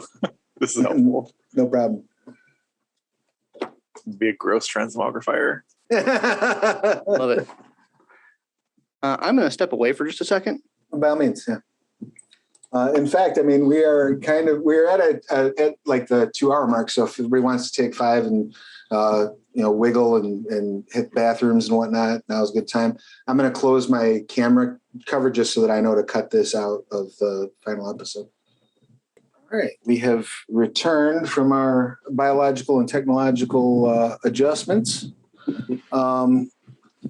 So we've just gone over the modes for biokinesis. Had you selected what you had mentioned before we took our little break, interest in transmogrify? Was that going to be, were you just dumping everything into transmogrify? Or? Well, I get 2 to start with, right? I hadn't even picked my points yet. I was asking about them so I could figure out which edges to take, but I did decide I was going to take favorite mode transmogrify. Beautiful. And you have 4 dots in edge in your modes. So I think what I'll probably do is 3 in that one and 1 in the resistance one. What's that called? Is it adaptation? Yeah. That's a good starting spread. I like it. Had you decided on what modes you were going with, Hiromi, or are you still looking that over? Probably most of them in transmashing. Okay. Might dip into transportal. Okay. Those are fun. Yeah, all of the teleportation ones are fun. Sebastian, had you decided on your modes? Not yet. I'm still looking at edges. Okay. How many? Because we get 2 per path, 2 dots per path, plus an additional 4. Correct. Okay. And Scott, what did you go with for modes? I went with 2 dots in psychocognition, 1 dot in psycholocation, and then I picked up an auxiliary mode in telepathy for mindshare. Okay.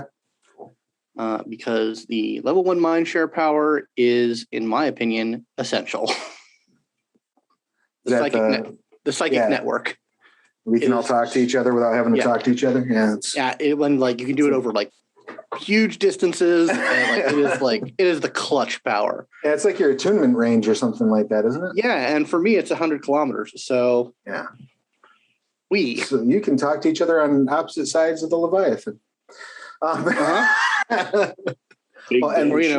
And then some, but it's a big ship. Yeah, or from orbit.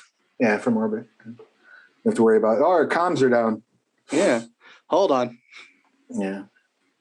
Well, I can also because then I can also speak to people directly with the basic ability of mind speak.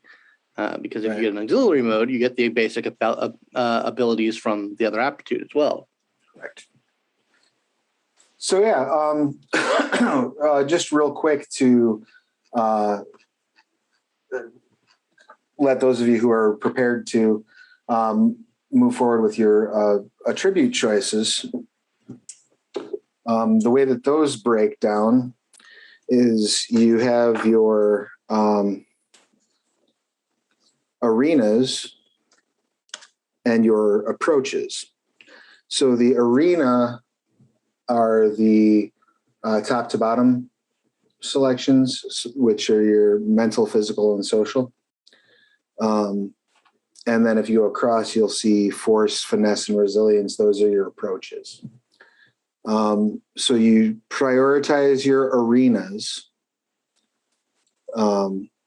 and are able to spend, was it 642? 642. Thank you. In your arenas. So your top priority is 6, secondary priority is 4, tertiary is 2. Once those points are spent, you then get to select your favorite approach, and you'll notice the approaches each have a check mark next to them on your character sheet. So go ahead and check your favorite approach. And when you select your favorite approach, you may add 1 dot to each of the attributes in that approach. If that would take one of your attributes above 5, you'll have to move it to another one of the traits within that approach. Make sense?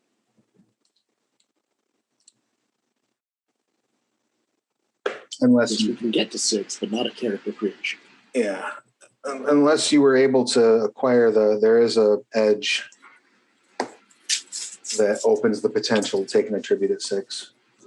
It costs 2 points, and I'm not sure you can hit the prereqs at character creation or not, but it's in the Trinity Continuum core book. So. Do attributes make sense to everyone? Does anybody have any questions about how they function or what they do, what they represent? Cool. And then lastly, we can finish off the Scion template, which grants you give me half a second to dig that sucker up.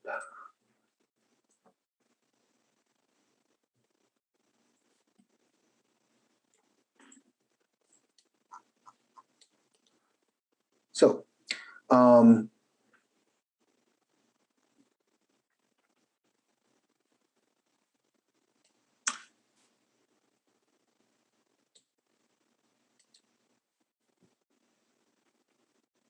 you may either add a dot to one of your attributes, any attribute of your choice, or you may add an additional dot to your psi trait. All of you will have a psi trait of 2 otherwise. Except for Hiromi's character. Right, Hiromi, you have no choice but to sacrifice that dot because you're teleport, right? Yeah. Yeah. So you'll have to begin with a psi of 3.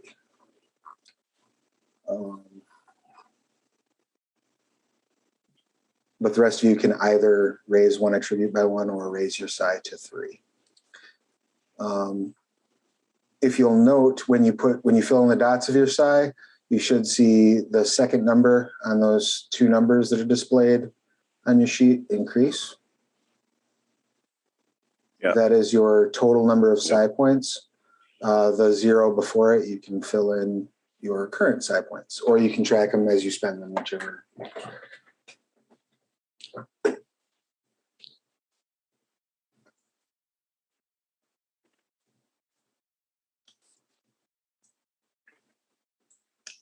Are there any aspects? Oh, we've got to figure out your health. So has everyone spent all their attribute points at this point? No. You've got yours spent, correct, Scott? Yep. So your stamina is a 2. So you've got a bruised, an injured, and a maimed, right? Yep. For being a Legionnaire, he's not actually all that physically powerful.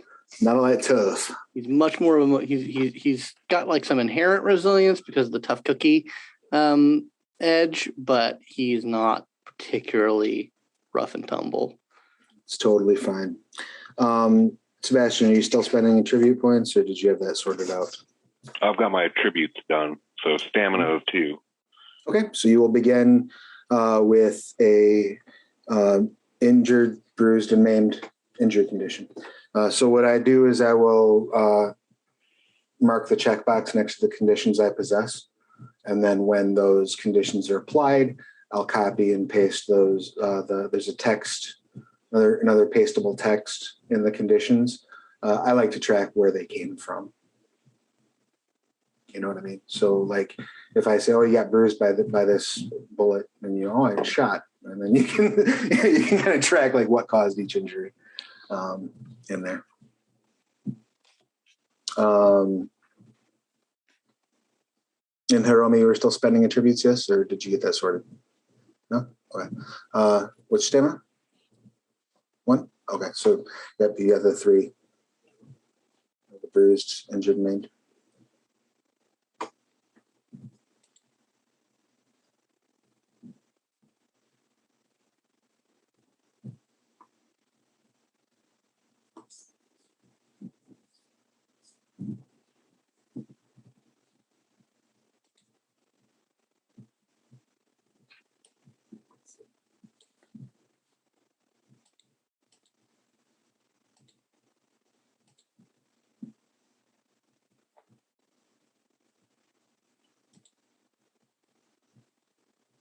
Okay, I have 4 stamina. Excellent. So you'll have bruised. I believe it's 2 injured, but let me double check that. Yeah, I think we all start out with bruised, injured, maimed. No, everybody starts out with 1 of each: maimed, injured, and bruised. At stamina 3, you get an additional injured, and at stamina 5, you get an additional bruised. So yeah, you'll have 1 bruised, 2 injured, and a maimed. Everybody else has bruised, injured, maimed. Yeah, you just start out with 3.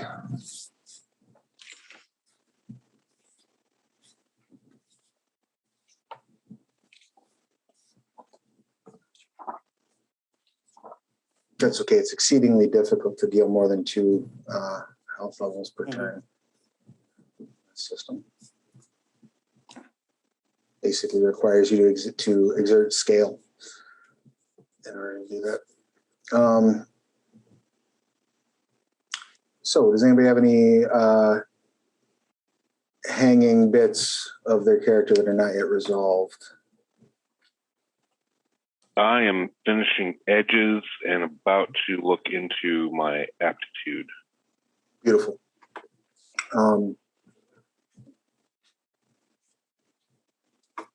You got all your edges sorted out, yes, James? Yeah. Excellent. You want me to know what I have? Yeah, please. What did you end up going with? Okay, so I ended up with favored mode transmogrify, which is 2. I got hardy 3 and demolitions training 3. Okay. And then always prepared and swift. Love it. Cool.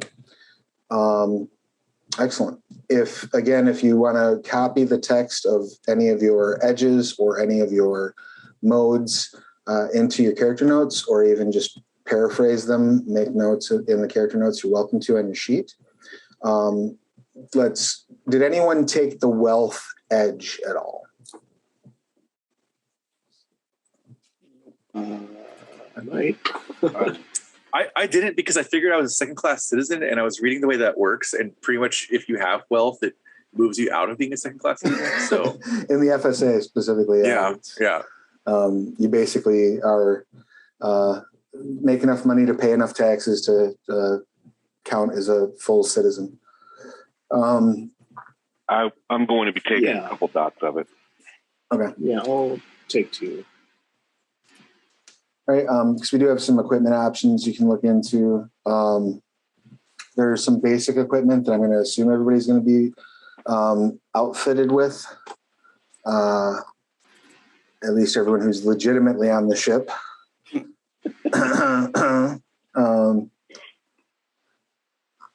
Yeah, I have 2 dots in wealth. Clearly, I belong here. I paid everyone the required bribes. My version of wealth is leading armory, which is I get any guns I want, essentially. Right, yeah. You can, as far as weaponry and armor, you're basically able to take whatever you need. I would assume that short of purchasing them on your own, each of you will be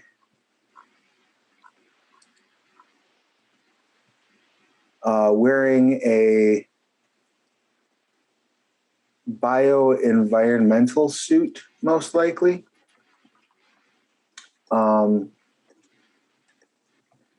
Which is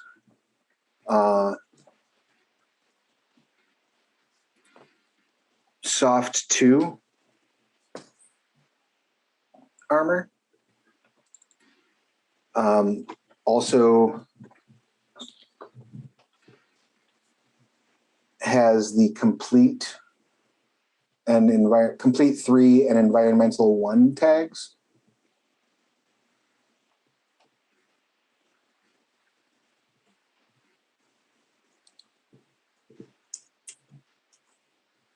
As well as innocuous 2.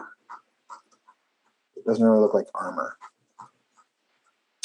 This does eat up 1 point of your formatted tolerance. So feel free to click that off on your sheet. Those are the boxes underneath each side.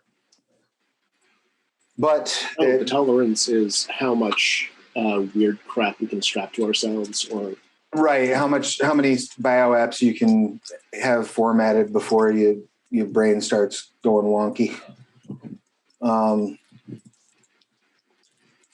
Which I believe in this edition is pretty much just drains your psi, which makes it really hard to do anything.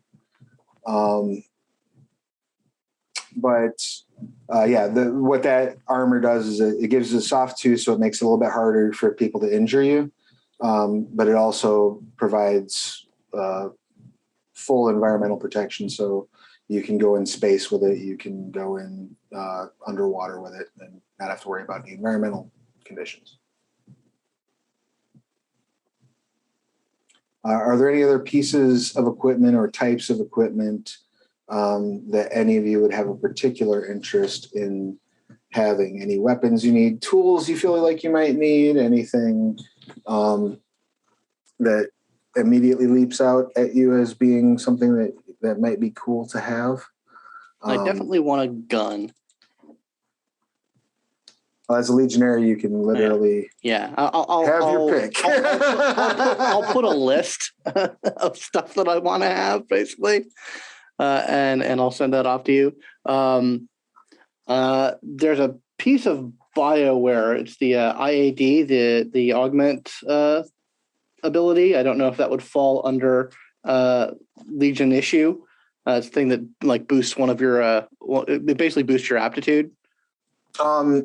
I have no objection to taking pretty much anything that doesn't require loaded as a Legion issue item. Cool. With the caveat that it's Legion issue, so absolutely, it's the first thing to go if you are insubordinate to your orders, for example. True enough. Yeah. Followed by you into the brig of the Leviathan. But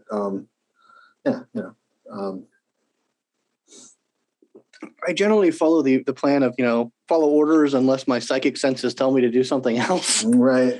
And then case like, dude, the totality told me to do otherwise and it worked out. So I guess we have this conversation later.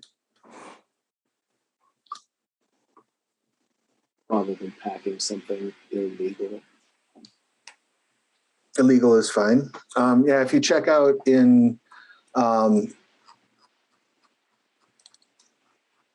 let's see, in Trinity Continuum Æon, starting on page 267, there are some items, some sort of basic stuff you might want to pick up.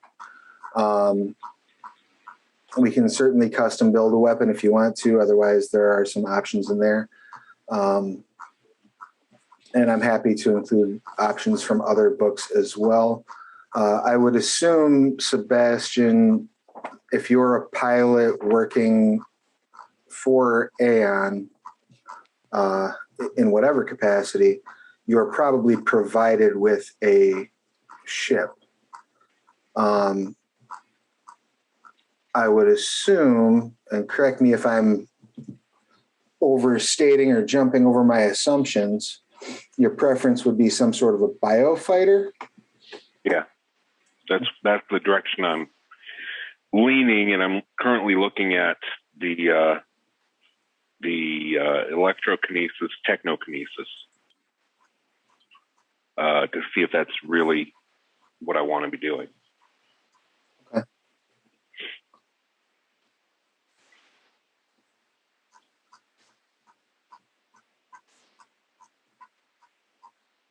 As for your fighter, I would say you can go ahead and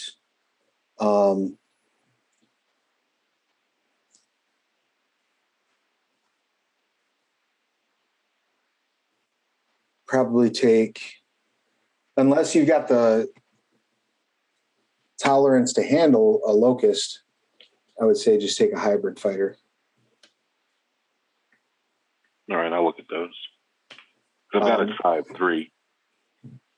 Okay. The space vehicles are on page 305 of the Æon book. Locust Hybrid has a formatted tolerance of 3.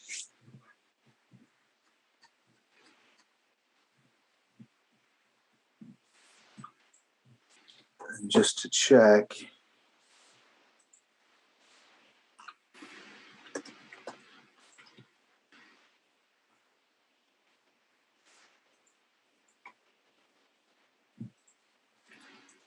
So let me see what the tolerance. If your tolerance is just your psi plus any edges. That's a good question.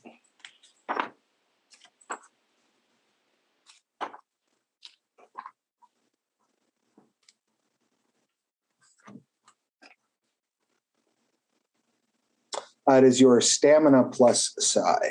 is your if your tolerance goes higher than your stamina plus psi, you suffer tolerance overload. And only formatted noetic biotech counts for calculating tolerance overload. But if you want to take that psi fight, the locust fighter, it is format required. But the bright side is you get enhancement when you're piloting it and using its weapons if it's formatted. Yeah. So, any other equipment leaping out at anybody is like, this is super useful and I want it. I was going to ask you just help me pick out some equipment since you know this better than me. Sure. I figure like some kind of basic gun, whatever, I don't know, self-defense kind of thing, like nothing wild unless I modify it. But mostly I'm thinking like toolkits to help like maybe like repair on the spaceship, but also that I would be able to double as using to do the opposite if I necessarily needed to. Not that I would hurt Sebastian's ship. I just mean in general, like I could use them Sure. for other reasons. Something that you can use both to repair or sabotage. Yes, yeah. Exactly. Why don't you just go ahead? All of that would require would probably be like you could just note down like a tool, general multi-tool kit. Multi-tool kit. Yep, and we'll give you an enhancement of 2 when you're using that.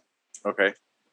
That would serve as, so basically anytime you're making any type of role using like technology, okay. That would or maybe science once in a while, depending.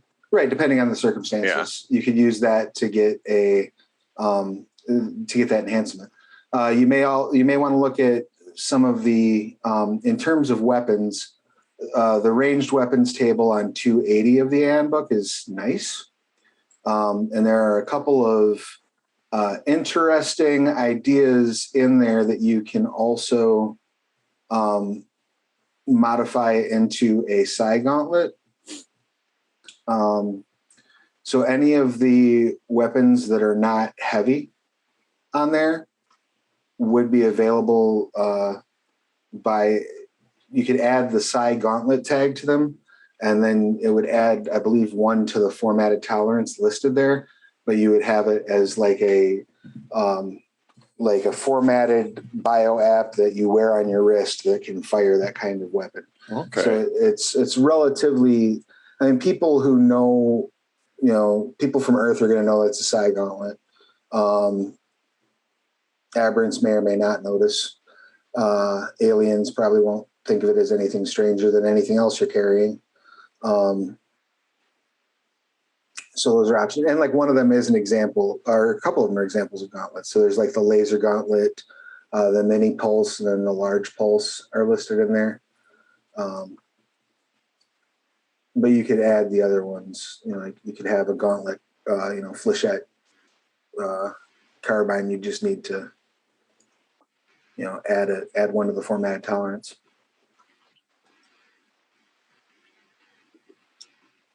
You could format some slug throwers. Not sure why you would do it, but you could. If you wanted to be like Deadshot, have like wrist magnums. That's what I would recommend weapons wise. There are also enhancer gauntlets that you can get, which are on page 281, which are able to sort of boost various aptitudes. I think those only apply to electrokinesis or psychokinesis. But if you wanted to, a force gauntlet is the one I was thinking of, where it effectively gives you like very, very, very rudimentary telekinesis in that you can hit somebody at a distance with like telekinetic force.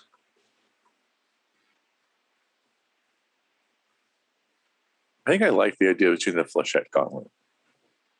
That's cool. Yeah. I dig it. I'm going to pack a sonic pistol because I can conceal it.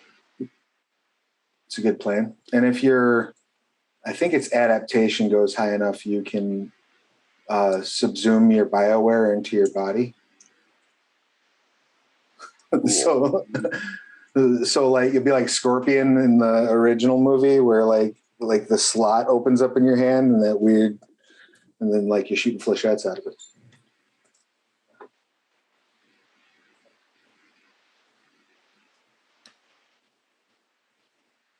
Any other questions about gear, things along those lines? Or any character beats, things that we might have missed? How do you feel about quantikinesis? As an auxiliary mode or as your primary mode? As primary. I'm fine with it. Okay. The two things, you being part of Minerva almost pretty much fits as an explanation. You know, it's quite possible you're part of Chitra Banu and then you ran to the Trinity when things went south and we're like, listen, I'll come work for you, but I need an identity and, help. Yeah. I mean, that's totally fine. I have no objection to that. All right. As long as you have the side to support it, that's fine. UK is pretty badass. Yeah, it's pretty dope. What was that? Oh, you have to start with a psi rating of 3. Oh yeah. Oh, I need a chameleon suit. I didn't know that was a thing, but I definitely need it now. What's that? I need a chameleon suit. I didn't know that was a thing until right now, but... chameleon suits are dope, yeah. It's a BioWare suit that basically makes you invisible. Excellent. So as we're sort of buttoning things up, did everyone get all of their aspirations sorted? You know, I didn't, but I can. I was thinking like a short-term one might be just to. It could be like even a recurring short-term one. Like it's not so much like this is like a long-term goal, just like that my character's always trying to do, which is Norsa has that kind of like philosophy of like you're supposed to be heroic, right? Right. And so like basically a short-term one could be to take some kind of action that made someone see my character as heroic. Okay, excellent. Long-term, I think, is literally to just topple the Federation. Okay. So I need one more short-term one. Yep. And that could be related to the current assignment. Yeah, maybe once I know what that is, it'll be easier to pick something out. Sure. And I think we've got about 30 minutes left of our recording time. So if nobody has any objection, I'd like to start talking a little bit about crafting that sort of our starting position. Based on the notes that we discussed before, we would like to do something that involves some space exploration, looking into the sci-fi elements, and including some elements of horror. How would you feel about us starting our campaign off with you already aboard Leviathan, set to travel to one of the established extrasolar colonies? So we're not gonna. I'm not thinking like an exploratory mission so much as like probably a supply run of some sort. Would you prefer narratively to be going to one that is more military focused in its current situation, or one that is more diplomatic focused in its current situation?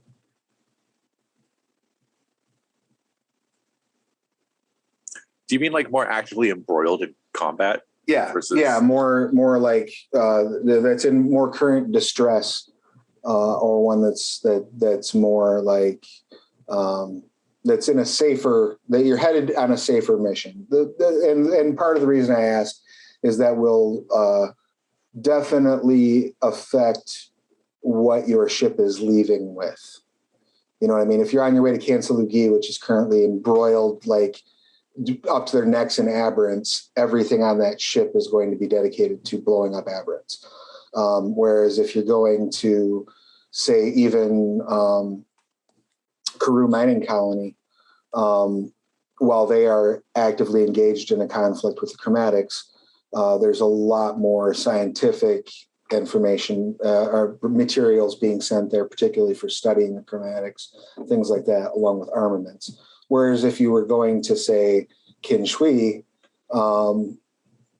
the most of what will be on that ship will be dedicated towards diplomatic relations with very rudimentary security on board. You know what I mean? So it would really can depend. Or if you're going to, say, Eden, where there are allegedly low corruption novas, they call themselves, you would have diplomatic assets aboard for sure, but there would also be a heavier security presence. You know, so sort of sorting out like where would you think you would like to be going? I think my character. Oh, go ahead. Well, I think like the idea of like we're going on a more diplomatic mission, but with like the understanding out of play knowledge that it's going to turn bad is more interesting because it allows for a nice tonal shift that can be fun to role play through. And horror is a little less horrific if you are carrying like a battalion attached to your ship. You know, so maybe Ripley would disagree. No. Speaking of Ripley, we're more the crew of the Nostromo as opposed to the Colonial Marines. Yeah, so maybe like Avagarius, to tie in with the Norsa element. We're going there on sort of like a supply diplomatic mission for whatever we're going on, and then something goes really, really bad. Sure. Like that, I think that's a cool scenario, but that's just my 2 cents. Any thoughts? I like it. No, I agree. I'm on the same page. Yeah. Cool. And are you specifically Hiromi? Are you okay with the idea of kind of you've accidentally stowed away on this ship? Yeah. Like you were getting out of Dodge, and you thought that the cargo container that you hopped on was meant for Mars. Because there's a very interesting shipping process they use on Luna, where they fire cargo containers at ships. That is a lot of fucking trust in that. Yeah, that's putting it's carry a fucking one. You know, fucked. Yeah, it can go bad, but they basically shoot these containers at ships, and then the ships pick them up and run them into various locations within the solar system, generally speaking. But sometimes if they need to get a last minute piece of equipment onto a Leviathan, they'll chuck it at the Leviathan as it's leaving lunar orbit so that it can get a safe distance away from anywhere settled to kick off the Tessar drive. Because unlike Upeo teleportation, which is mildly disconcerting for everybody with the Upeo, but mostly a peaceful process, Tessar teleportation is extremely disconcerting for everyone in the vicinity, including those on the ship. Especially Scions. Yeah. It's kind of that whole sense of we're not supposed to be doing this kind of hits everyone as your atoms are scattered through subquantum space and then reassemble on the other side.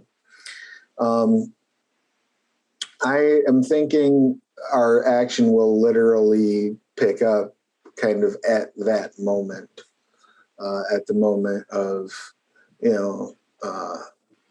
Hiromi's character popping out of a cargo container on the wrong ship, and then sort of proceed from there. It's especially great because as a teleporter, I have spatial sense. So I would know something's wrong on the way. Like, wait a minute. Fuck. And then I'm looking at my watch going like, come on. You gotta land somewhere.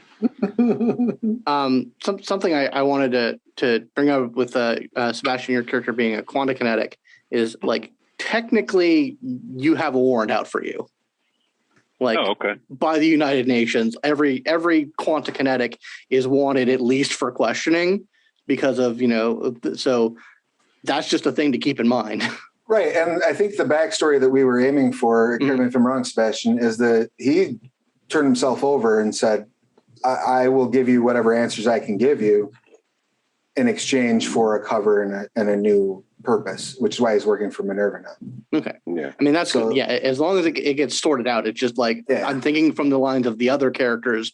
Once we find that, if we find that out, right, it's going to it'll be a thing that needs to be resolved some way. Is that an explanation for that? Because and I would assume there were some pretty serious accusations leveled at every single quantum kinetic.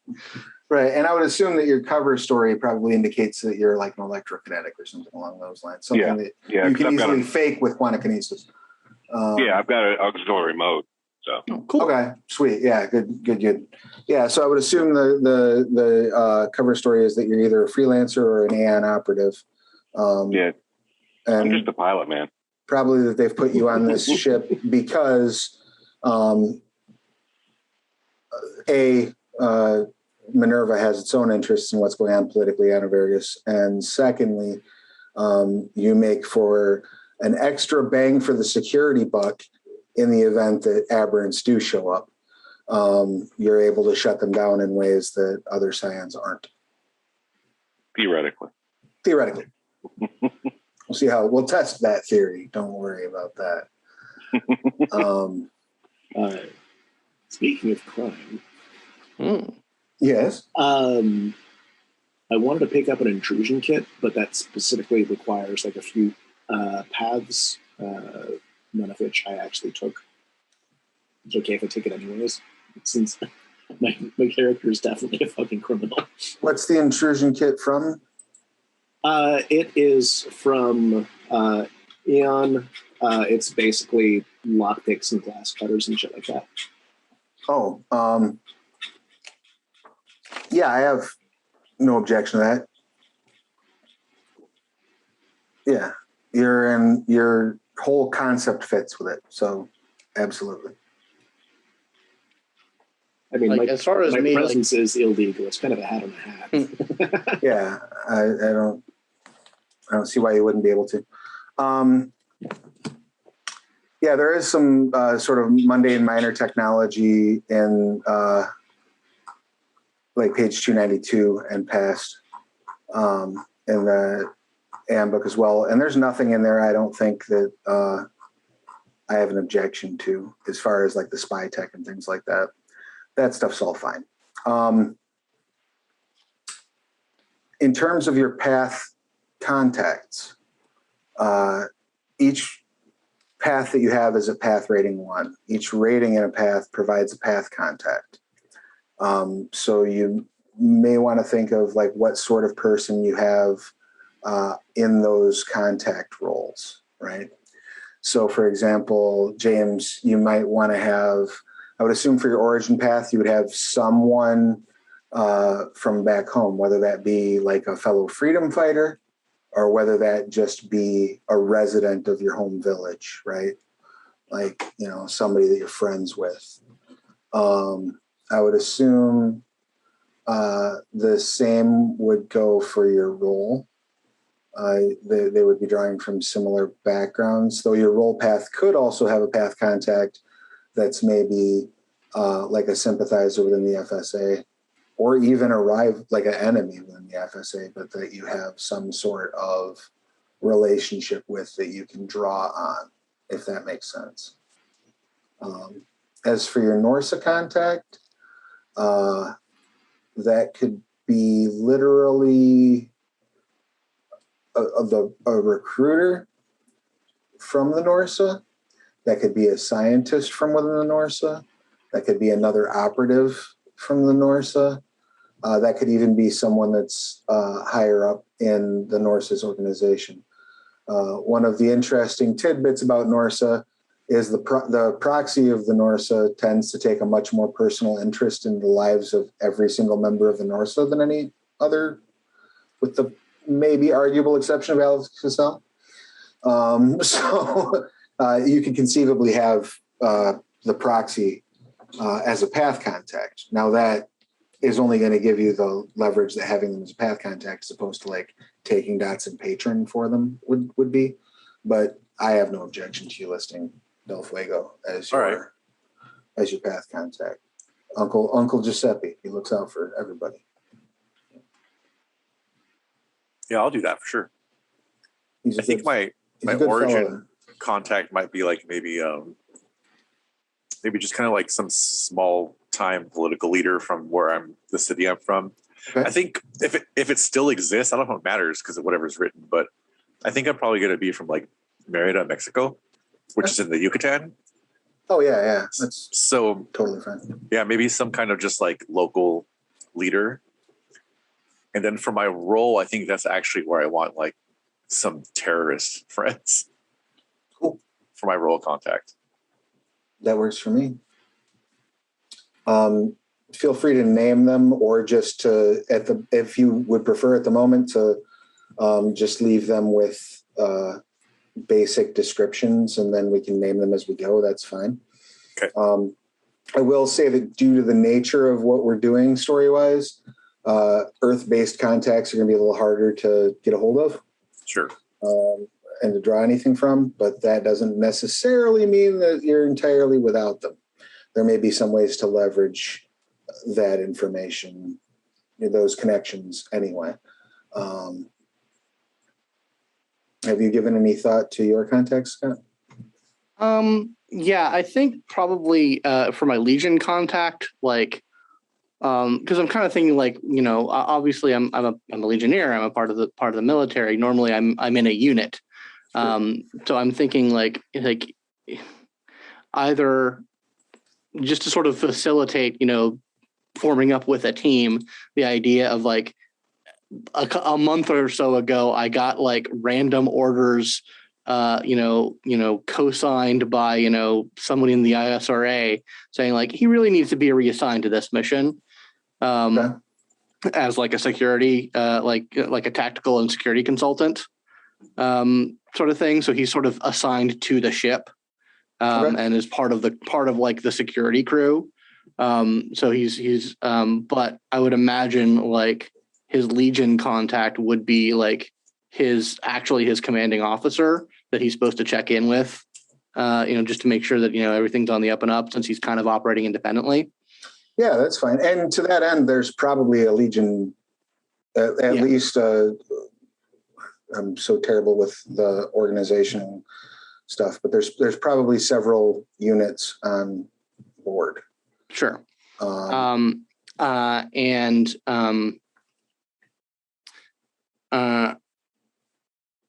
As far as the lunar colonist, I would say probably because like part of the backstory I'm thinking of is that he was when the colony attacked the Leviathan construction yard. He was there. He was a survivor of that attack. Okay.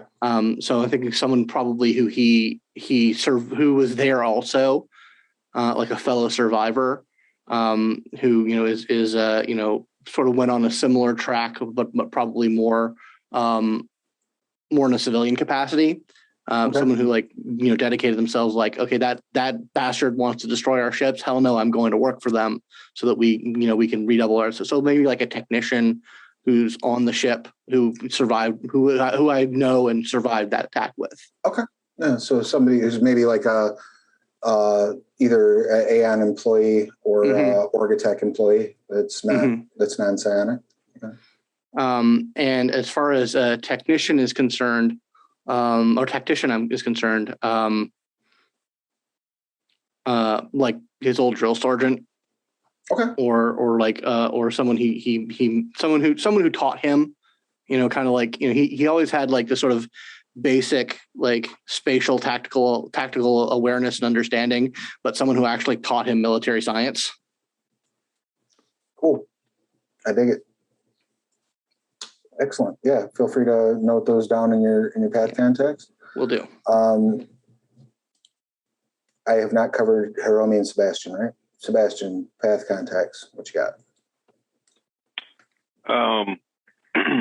starting with the origin, just some other crazy,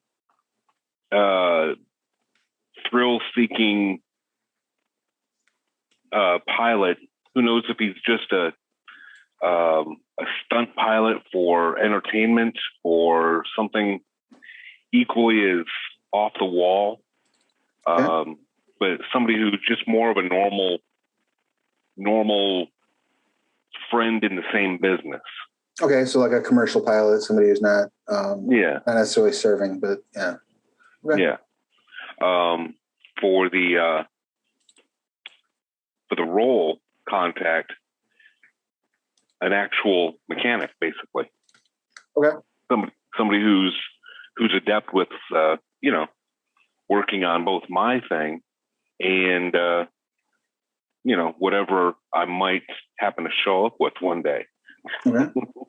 And is this mechanic serving on the Leviathan, or are they a Luna-based mechanic?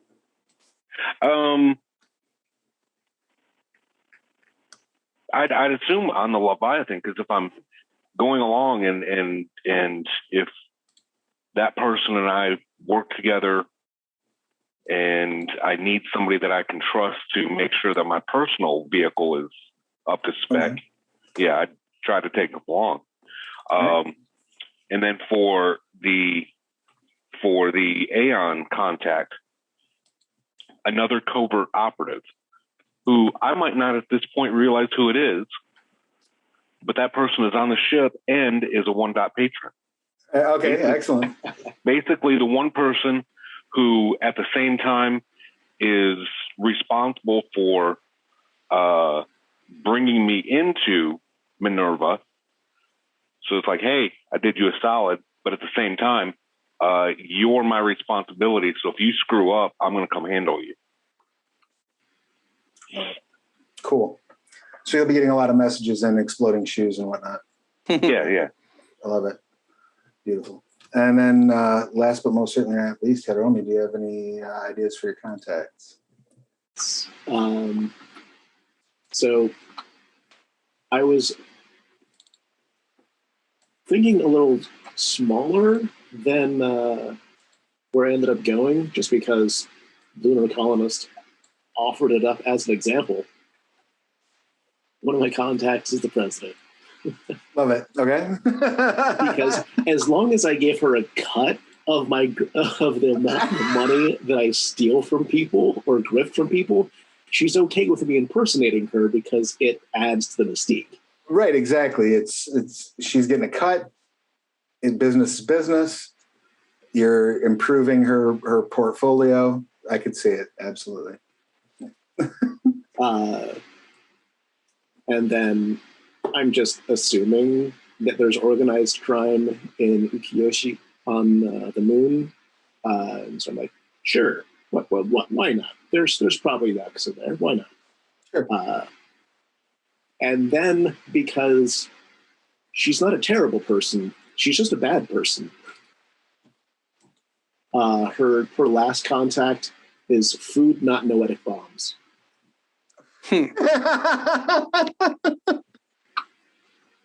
And this is where she donates a lot of the charitable section of her spoils, correct? Mm-hmm. I love it. Cool. Well, I think we have enough to make us dangerous. I think we know where we're going to be kicking off. You'll be heading off on a diplomatic mission to Averagus. There's plenty of intrigue, I think, to dip into with that too. So we'll have some opportunities there, but also you have asked for space horror, and I promise to deliver. Hey. Does anybody have any final thoughts, questions, comments, complaints, or concerns before we button up this session 0 of Trinity Continuum Æon? No, I'm ready to go. I'm ready to have some fun. It's been too long since I've played a game, and I'm ready. The only issue you. that I want to raise is like specifically just sort of with my character's skill set is that, he's most effective when he's like directing people. So like, I'm not to say that my character would be in a leadership position, but I just want to make sure everyone is like cool with the idea of my character being prone to giving direction, not so much giving orders, but like especially when we're in combat situations, just sort of guiding the situation to maximal effect. Yeah, I mean, I just like that can be a sticky situation in terms of like, don't tell me what to do kind of scenarios. But like, I would never play it as I'm your commanding officer and I am giving you orders. But it's more of like, he's really, really good at shaping combat situations to achieve victory. well, and that brings up an interesting point as well. I mean, if anybody has any feedback on that, by all means, share it. But that also does bring up an extra interesting point. So let's have a brief roundtable about what everybody's sort of strong suits are, just for nothing else, for player knowledge, so that you can, one of the things that Storypath likes to focus on or emphasize is the idea of teamwork, the idea of, you're working together as a unit, you are skilled, you are comfortable with one another. And so what areas would you feel would be your various strong suits, I guess? Obviously, with the combat readiness and the ability to see into the future, I can see that obviously helping shape a battlefield in a advantageous way. Hiromi, what would you say are kind of some of the areas of strength that you see in your character? She's real fucking good at lying. Deception, it's a handy skill to have. I assume also good at moving about unnoticed. Yeah. That might come in handy. Might come in handy when you're being stalked by horrors from beyond the stars. And she can space somebody. She can space somebody, so you said? Yeah, we were talking, when you stepped away, we were looking at the powers, and there's one that lets Hiromi teleport someone. What is it like? It's not even that high up. Hey, but like, it was cool. If like you're like at the hull, you could just teleport someone like right outside the ship. The Apeo death drop. Mm-hmm. Yeah. Use it on a gravity, on a body with its own gravity, and just. Well, that's another thing. Like when I was talking about the power combination, like if we're on planet, we can literally send someone 100 kilometers up. Yeah, because you can see we can space them from the planet. And so yours, just so that I'm clear on what your upper limits are, Hiromi, yours is transmission, correct? Yeah, I believe it's 15 kilometers. And your the size of an object you can affect is person sized. Is it? Okay. Just wanted to check because that can be important. And I know there's certain ways that you can pump that up, which I'm sure we may run into throughout the course of the game. How about you, James? Are there any areas of particular skill that you would like to share with the group? Things that a single living creature, including humans, but not limited. I'm a chaos agent. I blow shit up really well. I can also like disguise myself to look like different people, or even just make myself monstrous. So like if we need to get the explosive in like the politician's office, I could be like, oh, I belong there. I can change my body shape, which I think it looks like I can like squeeze into places people should normally be able to go and stuff like that. Yep. And so, yeah, just like I have like a little bit of combat capacity, but mostly it's just, if you need distractions and or mass death and destruction. And you have that power where you're effectively never unarmed because you can make weapons out of your arms, right? I believe you. I don't know. I haven't had a chance to read every single one yet, but I believe you. That's one. I think with gross manipulation, you can like add weapon tags to your hands. Like, hey, look, I can add armor. Now. So yeah. There's a lot of fun stuff you can do with those powers. And I guess that leaves us with Sebastian. Is there an area that you're particularly adept at that you would like to share with the group? Amazing at being a smartass and handy in a firefight with Excellent. either pistols or ships. Wonderful. Good to know. And I'm my own little 3D printer. Nice. Love it. Cool. Well, yeah, I think we have enough to make us dangerous. I see a couple of names on tokens? Did everyone settle on a character name yet? Oh, I did pick one. Not yet. Not yet. All right. My name's Cheche. Cheche. All right. Hey, sorry. I knew. Yeah, character name is Finn Wukon. Excellent. And Sebastian and Hiromi still working on names? Yeah. Well, I guess that'll be your homework assignment for next session. We'll button things up if nobody has any other business. This has been a delight building this platform for a story with you, and I look forward to diving in next session and getting right into the meat of our tale. I already have some plans churning that I think will be quite fun to cope with. Cannot wait. So, sounds great. Looking forward to it. Beautiful.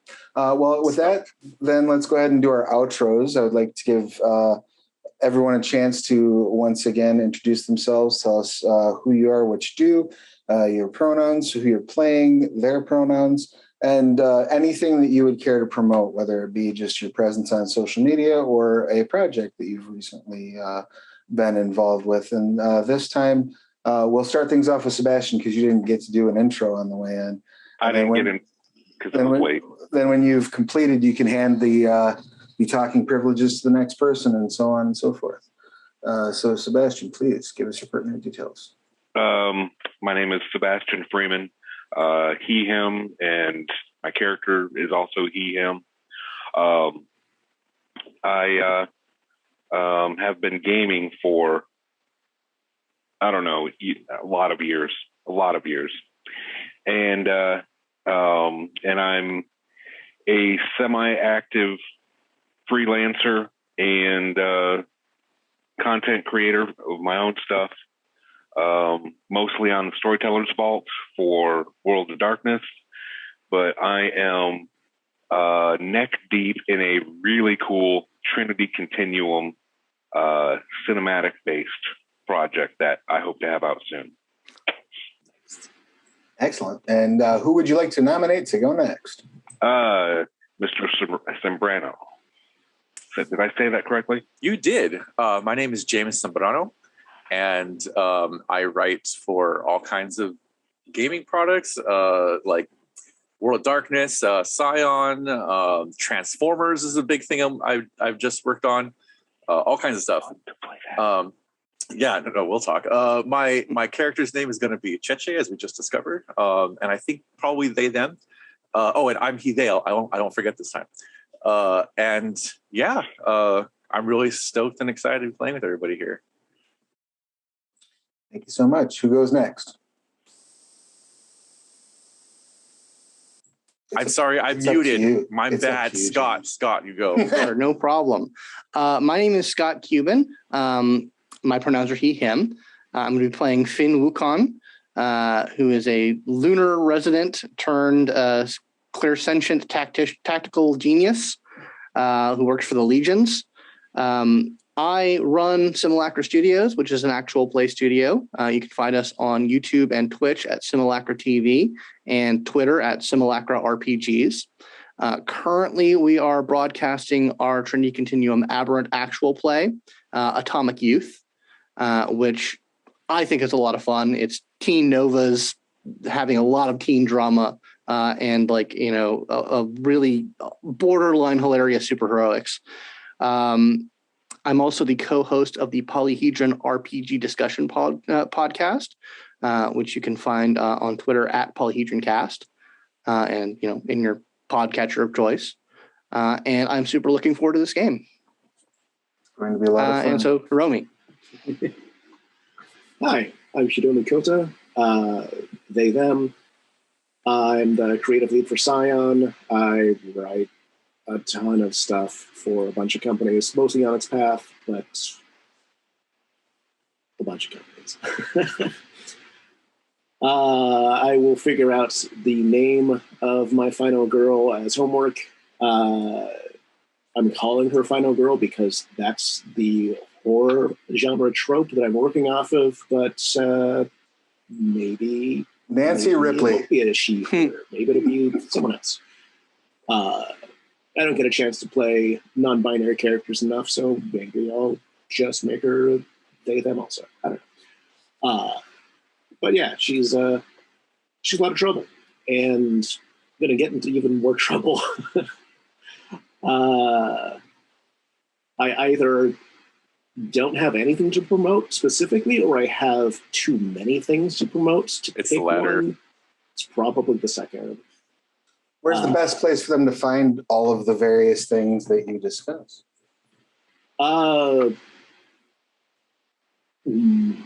Probably over on Twitter. My hand over there is at Hudomikota, and I'm assuming that Travis has some kind of cool nameplate that'd be like right here. So you know, There will be magical nameplates somewhere on this screen. Awesome. And I'm Travis Legge, he, him. When I'm not running games here, I run them over at Plastic Age Plays on Twitch. I am writer, developer, various word wrangler for Onyx Path and a few other companies. And yeah, just you can find me everywhere on the internet at Travis Legge. It is my honor, privilege, and joy to be able to tell stories with such awesome folks as those who I'm sharing this screen with. And for such awesome folks as those of you who are watching, whether live in the Twitch chat or if you are watching this on the Onyx Path's YouTube channel. I would like to invite you to please make sure you've liked, followed, shared, subscribed, all that good stuff. It helps us keep the lights on. And if you're new to Trinity Continuum, sit back and enjoy the show. You're about to witness a very, very fun system telling a very, very fun story. So we will see you again, same bat time, same bat channel next week. Until then, make sure you are keeping a safe social distance, washing your hands, wearing a mask, getting your shots, please. If you can't do it for you, do it. Shots too. Right? Yeah. Get full immunity to everything. If you can't do it for you, do it for somebody you love. There's someone you love that will benefit from you being safe. So I'm just waiting for them to give us EpiPen version so we can forcibly. I'm hoping for blowgun vaccines myself. Yeah. Y'all are gamers. Min-max this shit. Take every advantage against the fucking viruses. Pretty pleased with sugar on top. Take care of yourselves. Be safe. And we'll see you again soon. Bye. Bye.